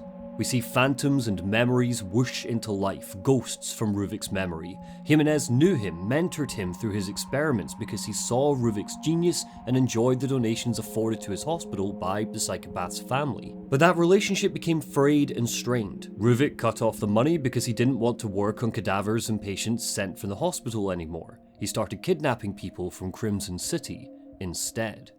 He also does not want us here.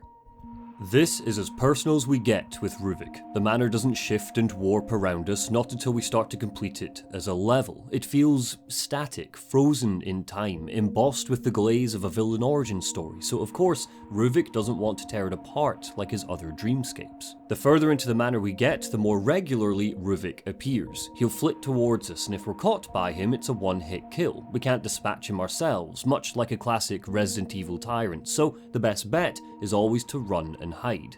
I've seen the criticisms here. There's frustration from some of my fellow commentators that The Evil Within can't just let us slow down and explore the manor at our own pace, constantly interrupted by a Ruvik that can reset our progress at a moment's notice.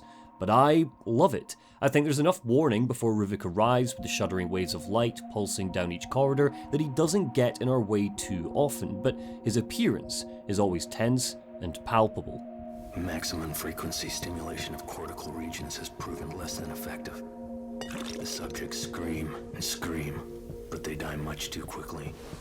Ruvik's positioning as a serial killer is just one of the ways the evil within capitalizes on its surrealism. For something to be surreal, you have to start with the real. A serial killer is comprehensive, it's classic horror, and everything about Ruvik, right down to his design, is like something out of a slasher movie. But building off of his psychology, how he sees the world, that is where the evil within gets to have some fun. This is a festering, diseased road trip inside the mind of a killer, and building him up as a believable, serious threat while we bounce around his home makes Ruvik suddenly feel like a living, breathing character, where before he would just appear randomly, haphazardly. It's in the monsters that the evil within continues this trend. Whether by accident or by design, there's always something recognizable in most of its creatures that makes them seem surreal. Laura looks like the classic black-haired banshee women of Japanese horror, but she scuttles around on 6 limbs and shreds her way out of corpses. The Keeper is just a big, muscular man with a mask on. Jason and Leatherface come to mind, but that mask isn't just a mask, it's a casket made of iron. He can breathe and see through a heavy safe sitting impossibly on his shoulders. The cliches lend themselves to those tiny twists that make everything impossible and incomprehensible while being birthed from stuff we can recognize. The fact the whole game is a catapult through nightmarish, tropey locations that pay homage to other horror experiences feels purposeful. Sebastian might be lost in STEM, but there's rarely something unique about the physical realms he drops into. A creepy wood, a culty village, a corrupt mental hospital, a haunted mansion, an apocalyptic city. We know these places. We've seen them before again and again, but this time, there's something off about each one. The time period. Sebastian, Kidman, Joseph, Jimenez, Leslie, they exist in 2013, the year of the game's release. That's stated pretty clearly through the visuals of the opening. Crimson City isn't some gothic noir hybrid like we see in, say, Gotham City. Everything in the real world is as modern and up-to-date as we would expect. Hell, more so because there's some bizarre, shiny Matrix technology here, adding a sense of futurism to the grey blocks of concrete and present-day vehicles that make up the opening. But in the nightmare, the old starts to seep in everywhere you turn. Sebastian uses a gas lantern to light his way, not a torch. His handgun is a revolver, not an automatic like we'd expect a detective to have. In fact, most of the weapons seem old and from another time. The game even comments on it when he picks up a sniper rifle. Quote, "This unusual looking rifle is bolt action and has a scope. It looks old, but appears to have been well cared for." Tatiana wears an old nurse's outfit, reminiscent of the mid-20th century. How old exactly is she? The hospital's wheelchairs seem way out of date. Ruvik's audio diaries are recorded on old tape recorders. The woods of Randall's Crossing are supposed to sit on the outskirts of the city, so why are the houses so ramshackle like they exist out of time? Here, in Ruvik's mansion, our mission is to unlock a huge vault-like door connected to bioelectric generators, spawned out of an old Frankenstein movie, not a Tory's man's. Well, some Tories. Despite appearing medieval and primitive, the village of Elk River is fully electric. That stuns Sebastian and Joseph. You could argue that it's not dreamlike enough, that it needs to go further, and perhaps that's true, but I like how all of this is drizzled through, making you feel uneasy. It's hardly subtle, but I prefer to cutscenes of Sebastian levitating. The weird and surreal is always creepier when the game doesn't explicitly acknowledge its weirdness, just lets it settle over the player. And while characters might toss out a couple of throwaway comments here and there, the warping of time is never a key focus. I know you're in here. I can hear you breathing.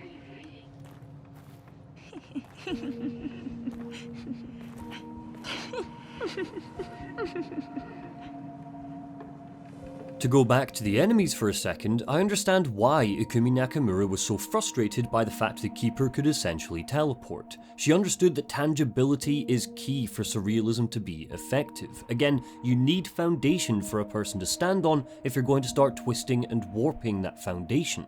Think of the Overlook Hotel in The Shining. We're given long tracking shots of characters moving through the hotel so we can position them geographically, but then, without a moment's notice, that geography will shift between shots. This can also be achieved through constants, stuff that comes up again and again to thread the whole experience together. It's why it's so important that the Evil Within introduces, reintroduces, and reinforces certain motifs, mainly the barbed wire and the fire. Towards the end of our time at Victoriano Manor, Sebastian learns what happened to Ruvik. His sister Laura was burned alive by local villagers. Laura saved his life, but died in the process, and Ruvik never forgave himself. All of this, the creation of STEM, the experiments, it's all because Ruvik wanted to create a reality where he could be with Laura again.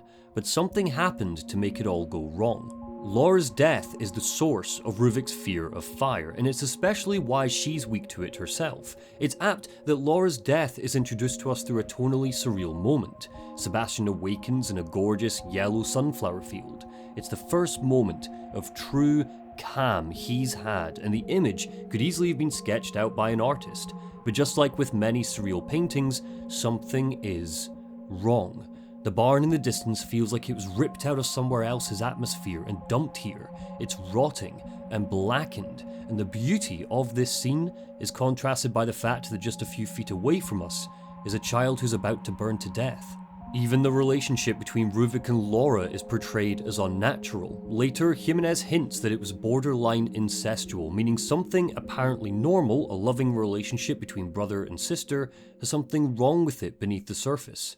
And if we're being honest, that explains a lot.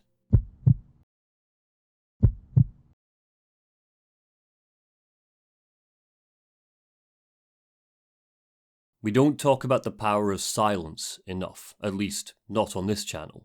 Many modern horror games focus on overwhelming the player with noise and music that spasms around whoever we're controlling. Sensory overload, a game screaming at us until we become a shivering, cowering mess. But silence is the most unsettling tool at an audio engineer's disposal. Classic survival horror understood this all too well. Due to technical limitations and game memory, titles like Resident Evil or Silent Hill had to be very particular with how sounds were used. Ambient background noise was there, but games like these relied on moments where music and sounds only triggered when the player took an action.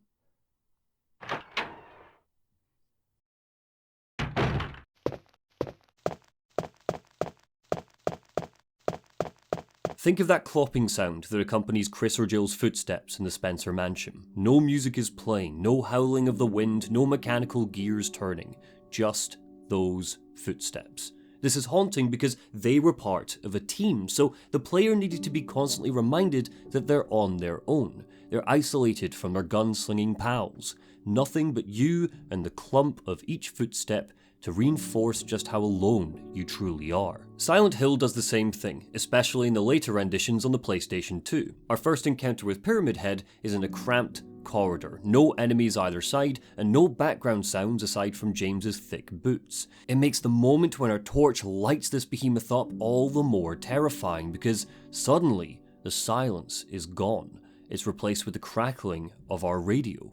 The evil within doesn't use silence. In fact, the game refuses to shut its trap. Sebastian can stand still and refuse to move, and my waveforms will still spike and peak like an ECG reading. Again, this game is loud and in your face and does not pretend to be anything else. But there are moments of quiet. In a 2014 interview with Tech Radar, Shinji Mikami said, "For sound, rather than overwhelming the player with frightening ambient audio, we reduce the amount of background music in order to allow the player to keep their ears open and focus on the sounds of nearby enemies."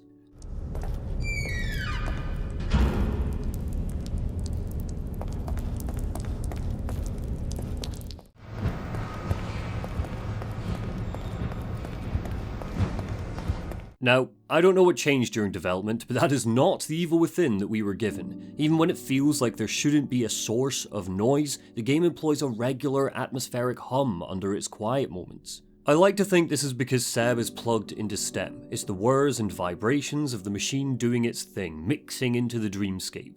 This hum replaces silence, and there are enough moments where it precedes true terror, like when Laura appears, that it remains effective background noise for Sebastian's journey. But if we're keeping surrealism in mind, the hum simply isn't as effective as silence, because silence is unnatural.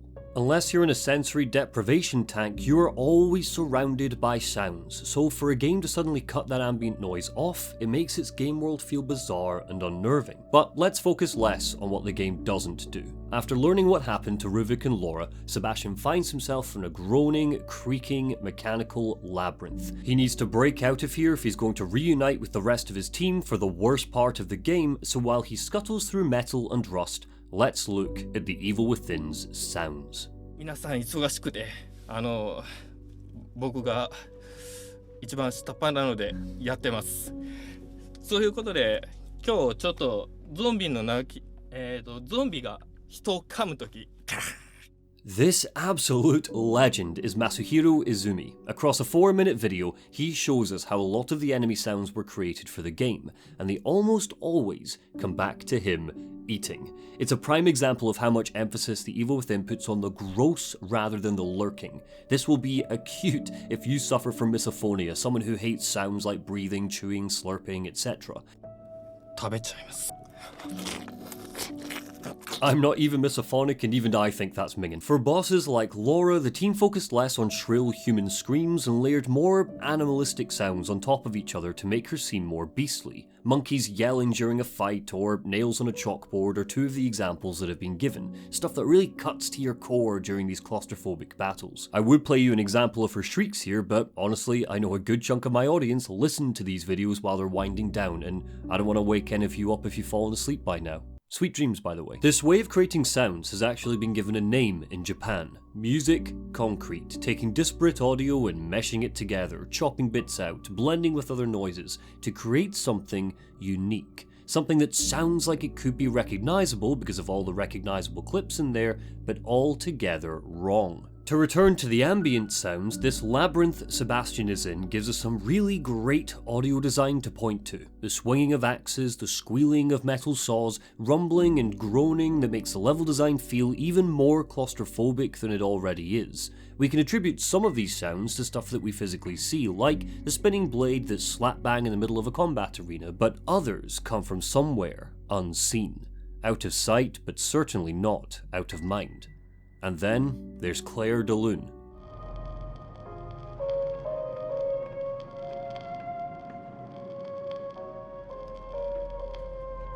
Typically, it's heard in our safe room, and eventually the player will attribute it to safety, comfort, and a reprieve from the violence and horror.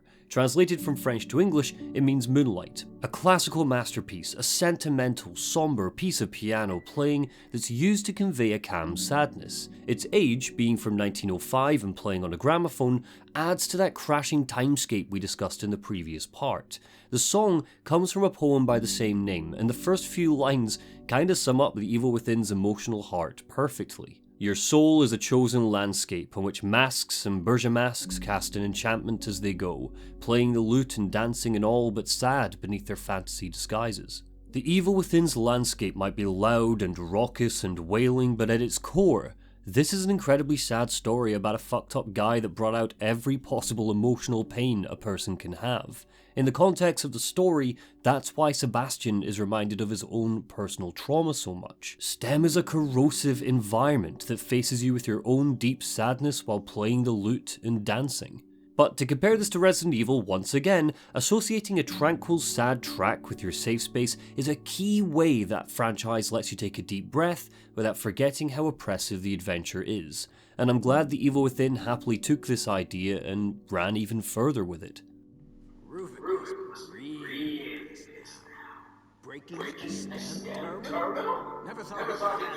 Around this time is when our save room gets another character, the ominous man in the cell that spouts off riddles and advice to Sebastian. He's clearly losing his mind, and his identity is never explicitly given to us. But later in the DLC, we get a hint that he was Ivan Diaz, an investigative reporter that Ruvik presumably captured. His relevance to the story, history, or themes is abstract at best. No, he's here to give us a big fat lore dump. STEM, he tells us, is physically set up in the real-world Beacon Mental Hospital. That's where our bodies are right now, and toward the end of this level, Sebastian finds Jimenez once again, who elaborates. Ruvik is as trapped in this world as we are, and he wants out. More specifically, he wants Leslie, because Leslie was once captured by Ruvik and plugged into STEM, but he survived the process and made it out. That's why Leslie is a shivering wreck. Ruvik broke his mind, but he still lived through the experiment. Jimenez tries to synchronize Leslie with Ruvik's brainwaves, which would somehow break the dream and release everyone or something. Honestly, this is my 4th playthrough and I am still slightly lost. Regardless, it doesn't work, and it spawns the amalgam once more that swiftly turns Jimenez into a puddle of goo and tries to kill us. And this, if I'm being completely honest, is where the evil within falls apart. There is, give or take, about 4 hours of game time left, and it's where the jank becomes unavoidable, the spooks non-existent, and the irritations really start to crop up. And it all begins with the goddamn amalgam. To quote the wiki, it's a physical manifestation of the final consciousness of test subjects who died while connected to STEM, combined into one single horrific shape. We can see the 2 giants in here and numerous moaning, disfigured faces. Sebastian fights it in a car park with 2 closets that give us some resources and a one-off moment of reprieve to get some free shots in. I have finished the evil within 4 times. 3 of those times, I am embarrassed to say, were on easy difficulty, and that is simply because the game does not arm you with enough resources to kill the amalgam as is. So, after dying and dying and dying again, I often need to just lower the difficulty so I can shorten the amalgam's health bar. Around the car park are littered plenty of boxes that typically give us handgun ammo, but the long punching animation becomes a particular pain in the ass here, because by the time Sebastian's done smashing a crate, bending over, scooping up what limited bullets he can stuff into his pockets, the amalgam has had a full 10 seconds to barrel into him. And let me tell you, when it evolves into its second phase and always kills us in one hit, those 10 seconds matter, especially because of the ridiculous hit detection we're suddenly given that just glitches Sebastian into it. What is happening here? Seb can't outrun it. It is far too fast, and the level is separated by a long, narrow corridor that typically means you can easily be chased down while you're trying to find some space. The amalgam sucks, and it's the part of the game that shows off just how poorly the evil within's latter half is balanced when considering resource management and damage output, and unfortunately, it's just a prelude to when everything gets really bad. This is going to be a few minutes of me bitching about the city sections. If you're not interested in hearing me moan and whine, because I admit that's exactly what this will be, the timestamps are below to skip it. For those of you still here, let's talk about why Krimson City is the worst part of any survival horror game and should have been cut altogether. We're here for a long time, not a good time, and it's slathered in key story beats that should have been sprinkled throughout the earlier chapters instead. Sebastian realizes that the center of the dream can be found in Beacon Mental Hospital, so he wades through a disaster movie to try and get there. The city is grey and washed out, and no amount of crumbling skyscrapers overhead can make this feel like it belongs in a game that's previously been so proud of its tight, tense, edge-of-your-seat gameplay. Many of the haunted now wear masks that act as armor to headshots, and even carry bloody machine guns that ruin any form of grotesqueness in the monster designs. Presumably, because Sebastian is getting closer and closer to the core of the nightmare, his own psychology is beginning to add to Ruvik's dreamscape. It's why the haunted seem less like old-timey peasants and more like militarized SWAT teams, but I've got to ask, is this really the best Ruvik can do with Sebastian's fears and trauma? None of the combat arenas, of which there are far too many now, have many tricks or traps. Instead, the evil within devolves into a Gears of War style cover shooter, just without the ability to lock into cover. Yet, despite how many haunted there now are, and how regularly we're locked in an empty room and need to kill waves of them, ammo drops are still few and far between. Yes, this does mean fighting still feels scrappy, but rather than frightening or heart-racing, it just becomes exhausting. Like here, there's a cage with some haunted inside of it. They come out of this metal shutter that closes if we get too close. Some of the haunted don't leave the metal shutter, so we can't get close enough to punch them, so gotta help you if you run out of ammo, which you will, because there's at least 20 of them. Because then it means you simply can't kill the last haunted necessary to progress. You cannot ignore these guys, you have to kill them. There's a gimmick involving a water monster where you need to shoot down bodies so it swims towards them and you can swim past it. This comes up 3 times before the level is over, and the telegraphing of which bodies you need to shoot to lure it to the right place is incredibly poor. You might be given 3 bodies to choose from, but really only one of those corpses is the right answer, meaning these sections turn into dull trial and error. And would you believe that is not even the worst bit?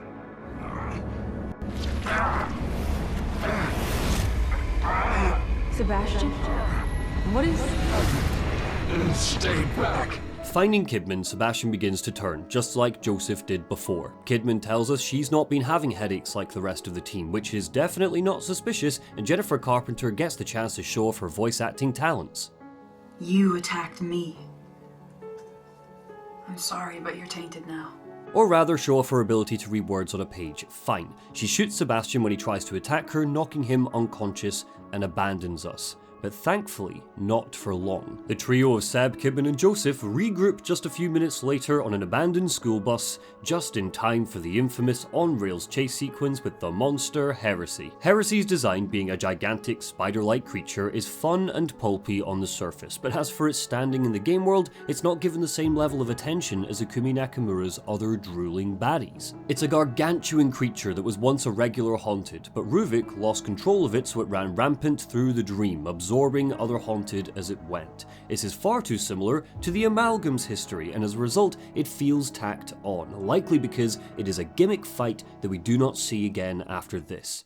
Thank Christ. Kidman drives the bus, so it's left to Sebastian and Joseph to fight off Heresy. It can only take damage when it's latched onto the back, something which makes very little sense according to its monster design because it doesn't expose any particular weak points when it does this. Ammo magically spawns onto the bus at certain intervals, and Heresy will spawn grubs that, if killed, should drop ammunition as well. But these grubs are too fast to get a good shot on and require you to have ammo in the first place to kill them effectively. It makes all of this incredibly unreliable, meaning there's a good chance you will run out of ammunition and just need to stand back while Joseph kills it for us. Yeah, get it, Joseph. All of this is followed by a bloody turret section where, after losing all of our ammo trying to kill Heresy, we need to creep through a highway that's overrun with haunted, ending up with a heavy machine gun to mow our foes down. You might be flashing back to my praise of Resident Evil 4 while I moan about this. That game also had gimmicky boss fights and on-rails sections, and in my criticisms of this particular level of The Evil Within, you might wonder why I look back on Mikami's previous horror games with such rose-tinted glasses. The answer is simple. I don't think those moments are very good in Resident Evil 4 either. It's a great game, not a perfect game, and those sections, like the Del Lago boss fight where you need to spam QuickTime events and throw harpoons, simply don't overstay their welcome like all of this does. The entirety of Chapter 12 feels arcadey, explosive, not tense, and it tonally shreds all of the atmospheric build-up of the past 6 hours. An on-rails chase sequence, a forced stealth section where the enemy positioning doesn't let you actually be stealthy, a turret section, followed by a minute or two where we drive the truck, and now we're flying, I guess. All of this makes up 30 minutes straight of game time. It's too much, and despite its damnedest efforts, The Evil Within does not recover from its tip into straight-up Resident Evil 6 style action. It does try though. There's a murky crawl through a toppled apartment building where the Keeper is stomping around, but there's a solid missed opportunity here because old Safehead isn't an active threat here. He's just about. He never stalks us. We see him through rubble and we hear him marching on floors above and below, but aside from a quick and dirty fight in a meat locker at the end of it all, he feels like he should be more omnipresent. Having him come for us through the many rooms and corridors would have added a sense of urgency to our journey. It's not your fault. I'm sorry. Stop. You don't understand. You don't know what he'll become. I do. I've seen it. The Julie Kidman mystery deepens. Clearly, she's not working for Krimson City Police. Her loyalties lie elsewhere. It appears, at least for the time being, that she's got orders to kill Leslie. She knows that if Ruvik gets a hold of him, he might be able to escape back into the real world. A tense standoff happens, but it all goes horribly wrong, and Kidman eventually shoots Joseph. This is the last time we see Joseph in the base game. One of our main characters is presumably shot and murdered by someone he trusted, and it's treated with the same sort of gravitas avoided to dropping your phone in a toilet. We'll talk loose ends more in the next section, but this simply isn't how you handle a cliffhanger, because it doesn't feel like Joseph's end is a cliffhanger, but it also doesn't feel like he's necessarily dead. He just leaves the story without explanation, save for a DLC that barely a third of players will buy, which is a damn shame because the DLC is fantastic. Sebastian isn't given much time to mourn or even absorb what just happened because the dream shifts and spins one final time, tossing him into the subway below. Just like the apartment building, this tries very hard to reset the horror dial. It's a nest for the Quell, our tentacular camouflage-based creature that feasts on the haunted to wander into its domain. This is the best part of the city section, without a shadow of a doubt, and while Krimson City and the bloody heresy boss and the turrets and the arenas should have been cut altogether, I am glad this is here. As a set piece, it feels like a part of the dream outside of Ruvik's control, purely because of how fleshy and globular it is in contrast to his sharp, trap-laden obstacle courses. With a gun to my head, I would have made this the home of heresy, and have the Quell just be a regular enemy type. Much like the rest of the game's level design, the linearity means there's no chance you could get lost down here, which would have added further terror to the caves, but the dripping brown and beige of the walls are a welcome break from the city's boring greys and action set pieces. Nobody in the world knows you even exist. Oh, but they will know. I have surpassed you in every way you can imagine. No matter. I have what I need. All that's left is the procedure. The slippery little slimeball that he is, Doc Jimenez failed to mention his importance to Ruvik's story before he was crushed by the amalgam. He is the reason Ruvik was plugged into the machine. He led this shadowy, faceless organization right to Ruvik's doorstep when it looked like Ruvik was getting out of control. He betrayed his friend. But thankfully, Sebastian is about to end this thing. The safe room is crumbling. The music has vanished. Tatiana is gone. But Sebastian has finally made it to Beacon Mental Hospital. Leslie, now carrying himself with a bizarre newfound confidence, beckons to us and leads us through the bloodied halls where patients were tortured and sold to Ruben Victoriano. 1,000 other sensations as they probed my cerebrum, examined my work. An eternity of intensity. There's a brilliant gradual reveal during the game's last hour where we realise we've been here before, at the start of the game, hanging upside down among meat sacks. We were merely a handful of floors away from Ruvik, but when we got into that ambulance and drived away, Ruvik managed to knock us back several layers away from the core of the dream. It's a chilling realisation, something that the game leads us to through its level design rather than Sebastian vocalising it. If he'd just been a bit braver, a bit more collected, he could have ended all of this 9 hours ago. To get to Ruvik, we're put through a set of 3 key tests: a double boss fight with the Keeper, waves of enemies in an arena that feels purposefully built for combat, and my favourite, a gauntlet of traps on a thin walkway. And if you forgive me for labouring the point, here's why this is a crappy final section. Fighting 2 Keepers is a lot like fighting 2 Pyramid Heads at the end of Silent Hill 2. Ruvik can spawn as many as he likes, and 2 safe heads mean double the fun. In a vacuum, I don't mind this, but it's a thematically weak fight for the end of the game. The Keeper shouldn't be our final boss. Laura should be, and if Tango Gameworks wanted to really have some fun, they could have evolved her somehow with a neat new twist. Maybe she's no longer weak to fire, or maybe she has extra limbs, just something that would make our final encounter with her particularly unique. Ruvik's obsession with keeping his experiment secret was important to him, but not nearly as important as his goal of being reunited with his sister. Perhaps we could fight a Laura that looked and behaved like she always did, but she could also talk, mock Sebastian, or maybe beg us to put her out of her misery.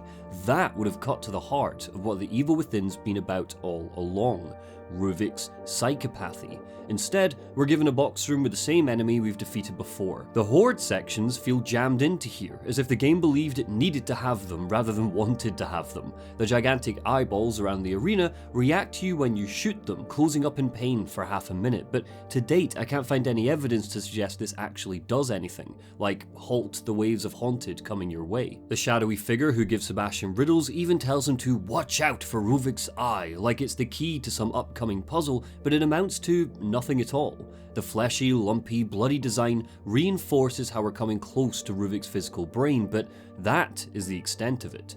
On the flip side, the trap gauntlet is perfectly suited to add to our feeling of climax. Ruvik was obsessed with traps, so he's booby-trapped entry to the nightmare's center, and it's perfectly challenging with bombs and spotlights and razor wire ready to cut Sebastian in half. I wish I had more to say about this little slice of the game, but I don't. It's just great. The craftsmanship put into almost all of the Evil Within's traps is always second to none, and they help to harden Ruvik's terrifying intelligence. But when the gauntlet is breached and we reach the game's conclusion, it fails to stick the landing.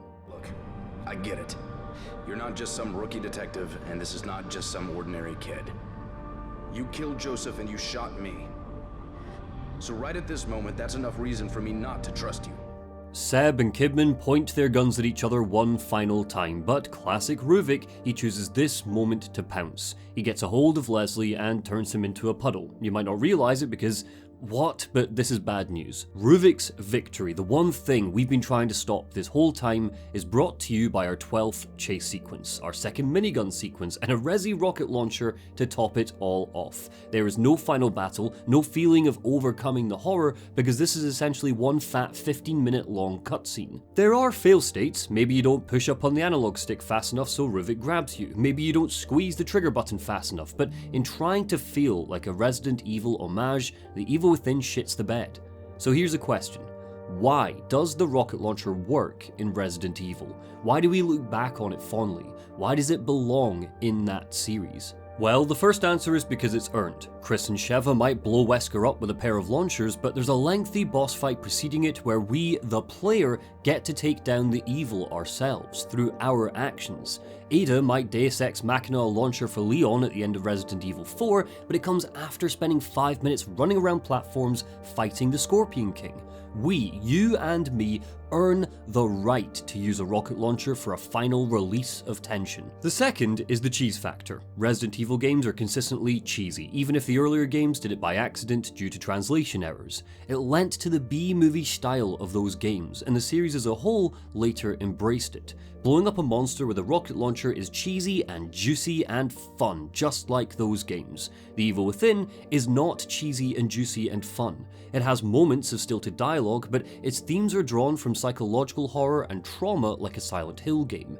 A rocket launcher does not belong in a Silent Hill, and it does not belong here. Again, it's trying desperately to be elevated horror, so it shouldn't end this way. The third is that there's typically a settings-based reason for the launchers to exist in those games. They come from a military chopper, or an army base, or an umbrella lab because they make regular weapons as well as bioweapons. In The Evil Within, it just appears in the dreamscape because. I suppose Ruvik just really liked his military hardware when he's not thinking about science experiments or listening to Claire de Lune or reminiscing on the medieval torture of farmers. I'm aware that I've just spent 200 words complaining that a rocket launcher shouldn't be here, but don't mistake me. The rocket launcher isn't a problem in itself. It's just a clear sign of where the Evil Within's priorities lie. Through trying to be an homage to old horror films or other Mikami horror games, it loosens all of the fantastic personal frights that made its best bits the best. By the time the credits roll, I don't feel like I overcame the horror. I feel like the game did. Leave that one. And those two. They're not going anywhere.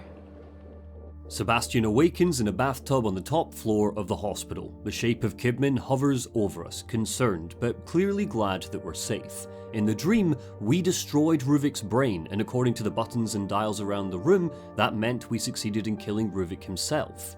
But that's not the full story. Leslie's body is gone. Racing out of the hospital, down the stairs into broad daylight, Sebastian looks desperately for Leslie, and for a brief second, he sees him, walking confidently into the distance, no longer shuffling like before. Ruvik, it seems, has won. He's taken over Leslie's body. He's made it back into the real world. The Evil Within's credits carry a powerful feeling of a story half-baked. Too many questions remain, not teases or mysteries or sequel bait necessarily, just gaps left in the wake of the adventure.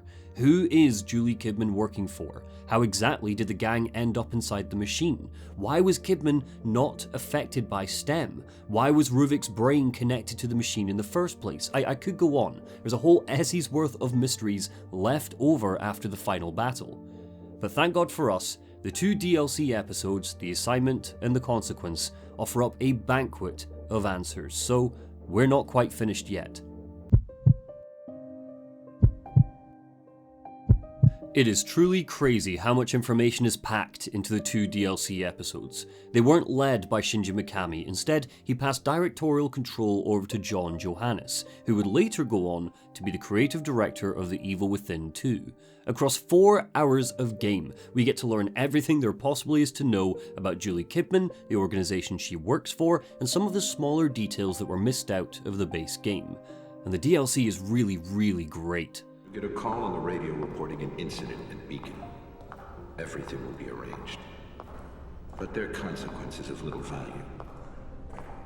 In regards to your mission, they're expendable. A lot of the answers given to us should not have been saved for downloadable content. The name Mobius, for example, never comes up in The Evil Within, as if the writers simply didn't have time to label the group that Kidman's a part of.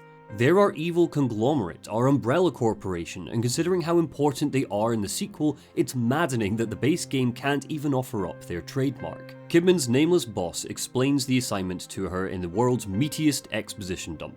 Somebody has plugged Leslie into STEM, and Mobius can't have that. They're the ones who built the machine and are using Ruvik as the core. They know he is trying to break out by taking over Leslie's body.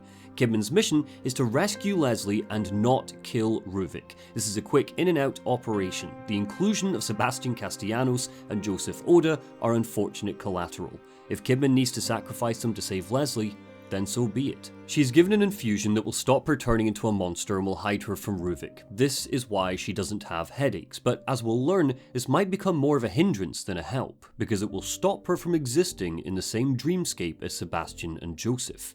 Kidman is going on a very personal adventure, and the DLC is all the more stronger for it. Kidman's lair of the dream is overcast by Mobius HQ, especially in this first episode. She's scavenging her way through a derelict, warping version of the offices she usually reports into. Kidman is plagued by doubts about Mobius's intentions, their morality, and this is reflected back to her by the shadowy, clinical look that her nightmare is given. There are a handful of moments where she overlaps with Sebastian and Joseph, such as the section in Krimson City, which still sucks here, but the fact she has a personal connection to Ruvik's story heightens this. When she arrives in Elk River, for example, we learn that this is where Kidman was raised. Her parents were part of the cult and abused her. It's why Mobius were able to scoop her up so easily. Our evil futurists rescued her from her former life.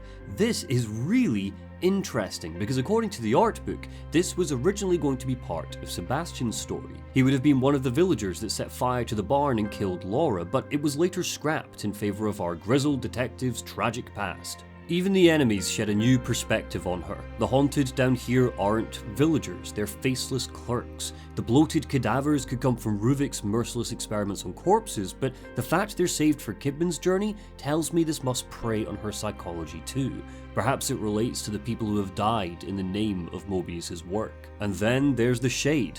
Oh, the Shade.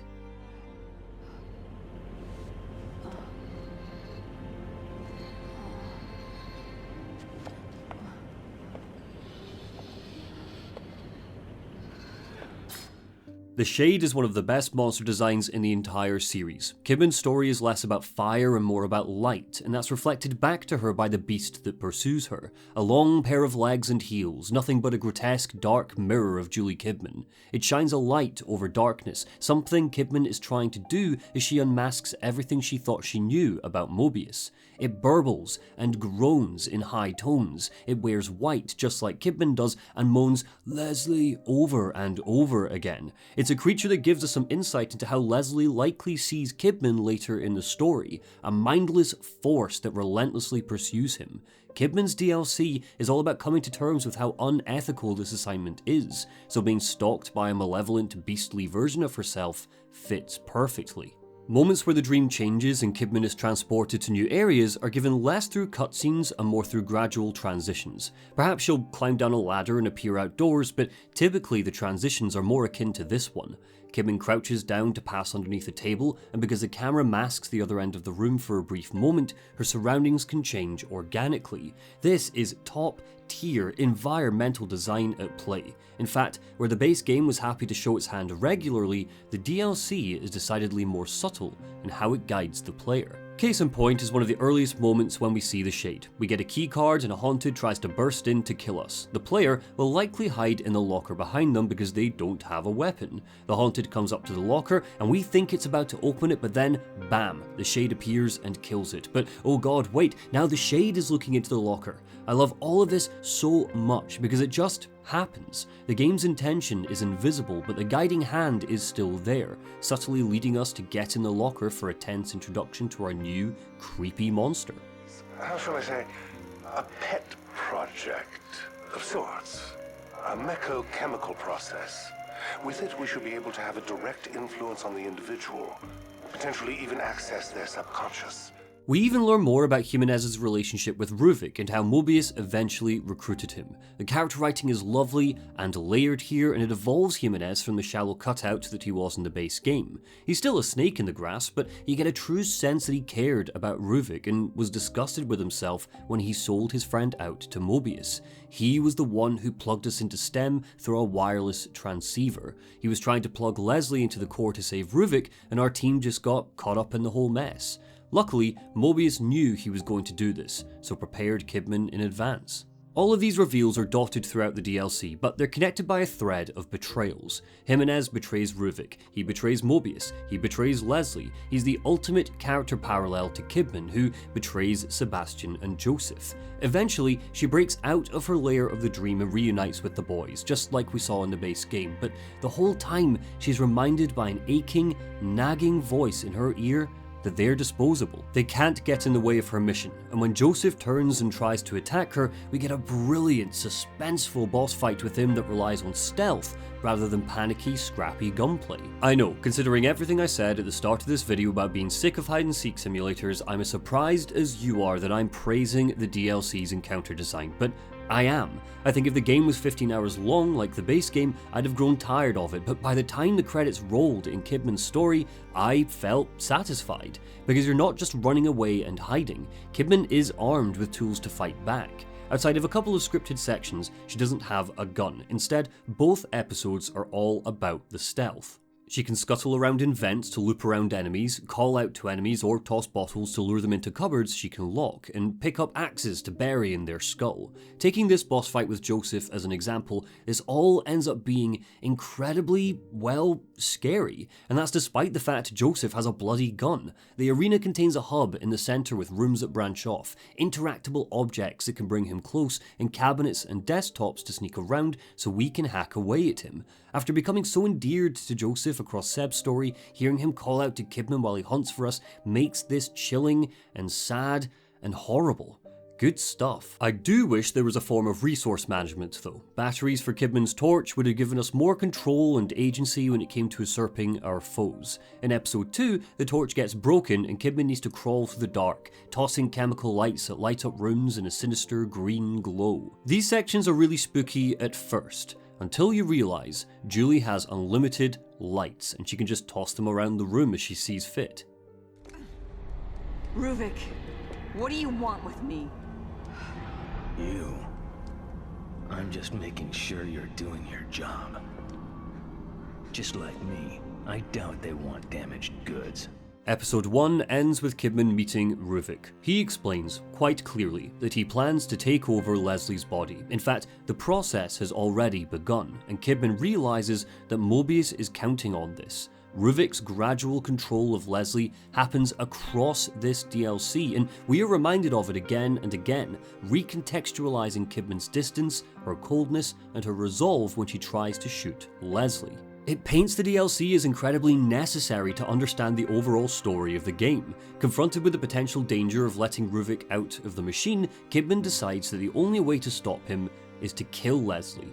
It's a weighty moment for her, continuing with her theme of betrayal. She's now going to betray Mobius and go against her orders. It's all astonishingly personal. Ruvik's nightmare is the backdrop to Kidman's intimate story. Oh wait, no, it doesn't matter. Her boss is chasing her and we're doing Temple Run again. Kidman's DLC even gives Sebastian some much needed weight. At the beginning of episode 2, she ends up wandering through the memory of the Krimson City police headquarters, and we witness flashbacks of Sebastian's drunken descent into conspiracy. We see the toll that Lily's death and Myra's disappearance took on him, and whilst alcoholic detective with no family is hardly Oscar-winning characterization, I like that it's here. It sets the stage for the Evil Within 2's Sebastian far better than the base game ever did. It's in the puzzles that the assignment and the consequence make a real dent. There are safe heads spread far and wide across the DLC that require a look around the environment to find solutions. Most of them are standard room hunts, but others are solid brain teasers. It's just a shame that the letters you get at the end of it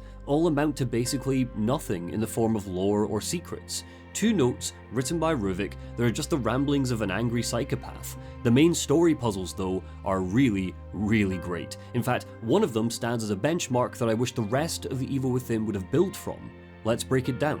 To get through Elk River Graveyard, Kidman needs to collect 4 statues from the area around us, solve this riddle, and figure out what order to place them in. It involves exploration because we need to look for the statues. It involves direct gameplay because we need to use our torch to reveal where the statues are. It involves problem-solving skills because we need to interpret the clues of the riddle. And best of all, it involves a little bit of prior real-world knowledge because the placement of the statues is dictated by Roman numerals. Stick all 4 things in a melting pot and out of the cauldron comes a shiny, clever puzzle. It won't bog us down for hours. I mean, everyone knows what a Roman numeral is, but when was the last time you wanted a horror game to become the witness? You failed. We gave you an order and you failed. No. None of this is real. You aren't real. You want to believe that, but I'm right here. The Shade isn't our final boss. We shoot Lamp Lady in her big dumb head about an hour prior. No, instead, it's the shadowy figure that gave Kidman her assignment in the first place, or at least a manifestation of him inside of STEM. It comes with 3 stages and feels much more eerie and climactic than flying around on top of a brain. As Ruvik battles Sebastian and the dream starts to crack and fray, Kidman's fear that she's been manipulated by Mobius this whole time begins to take physical shape in the dream. She's armed with weapons, a handgun and a slow-firing shotgun, but needs to rely on her torch to reveal ammunition hidden around the arena. The first stage has suits fading in and out around her, slowly trying to grab us, and we need to rely on our reflexes to shoot them when they appear. Stage 2 puts us in darkness, with 2 Nega Kidmans who pop out of the place and try to choke us. That sounds like I'm being flippant, but in fact these 2 evil versions of Julie are pretty horrifying, despite looking very, very human. The speed with which they skit around the room makes them look like they're vibrating, and if we combine this whole sequence with the fact Kidman had to battle Joseph, you could say the DLC is trying to highlight how distrusting Kidman is of people. To her, they're as monstrous as anything Ikumi Nakamura could dream up. I really like this finale. This feels like us earning the rocket launcher, despite the fact Kidman doesn't get one. It relies more on the surrealism of the dream, with reality breaking down, with Kidman being attacked by herself, with the teasing that Mobius might actually be here in STEM trying to kill their own agent. You think you've won, but have you? You don't know anything.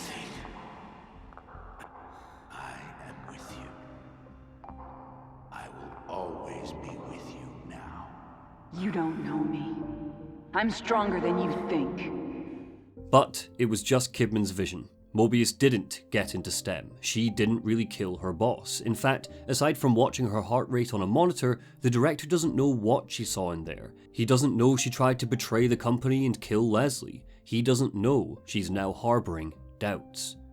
You can't dissect The Evil Within and come away with a glowing, clean review. It's like slicing into the heart of a smoker. Your scalpel will always come away with some sickness clinging to it. But if you take a step back and try to get past the disease parts, you will see a heart, one that's still beating with a love and adoration for all things horror. Now, you could say this for pretty much any game, but what makes The Evil Within particularly interesting is the intention, the inspirations, and the creative minds behind it. A desperate, edge-of-your-seat hurrah for survival horror that misses the mark is always going to be more interesting than a stilted walking simulator that occasionally shrieks at you. You will feel anxious and tense and horrified playing this game, and while the jank and polish will eventually get in the way of that, for a lot of the runtime, it just adds to that anxiety. そこをどうコントロールを投げずに、長い時間のゲームを遊ばせるかっていうのはやっぱり本当に爽快感、敵をどういう風に倒していけるかっていう、どれぐらいの敵に襲われて、どれぐらいうまくプレイして。It's horror on a heartbeat, and that's all I need from it. Thanks for watching, and huge thank you to my patrons scrolling up the left-hand side. If you liked this critique and want to get videos like it ad-free, sponsor-free and early for just £2, link to my Patreon is below.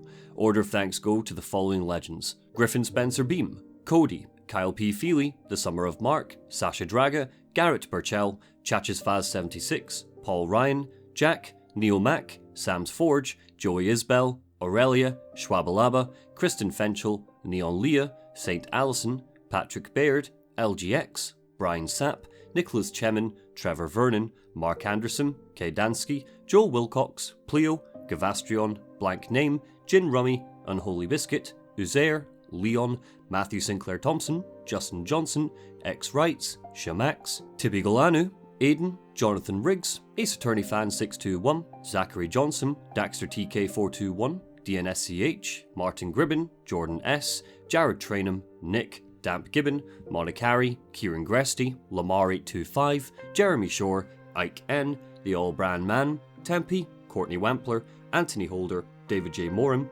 Minato, Callum Armitage, Christopher Tierney, Torstein Sundness, Fipsy, Derek DeRosia, Luca, Tom Inns, Sammy Stuff, Jaguke, Alberto Calez, Lee, Austin Long, Type Raz, Dini, Zachary Powers, Andrew Muinos, Compulsory Fungus, Dank Hank, Prospero, Newen Guterres Nopoff, Alan Black, Callsign Noor, David Bedard, CC, Jared Helfer, Mukor, John Foster Ragg, Robert Capel, Matt McCulloch, Ethan, Paul W, Chief Sweep, Ehor May, Jonathan Lum, Eddie Wingfors, Reese, Strupp, The Angry Optimist, Yana Grasfrau, Laura Possum, Long Cheddar, Jordan Halsey, Toxter, Donis Conva, Ashley Broning, 100 Sams, My Friend Neil, Nathaniel Waters, Dinkin Pearson, Kyle Pears, Lonely Ronan, Kane Highwind, and Neve Care. Thank you all so much and take care.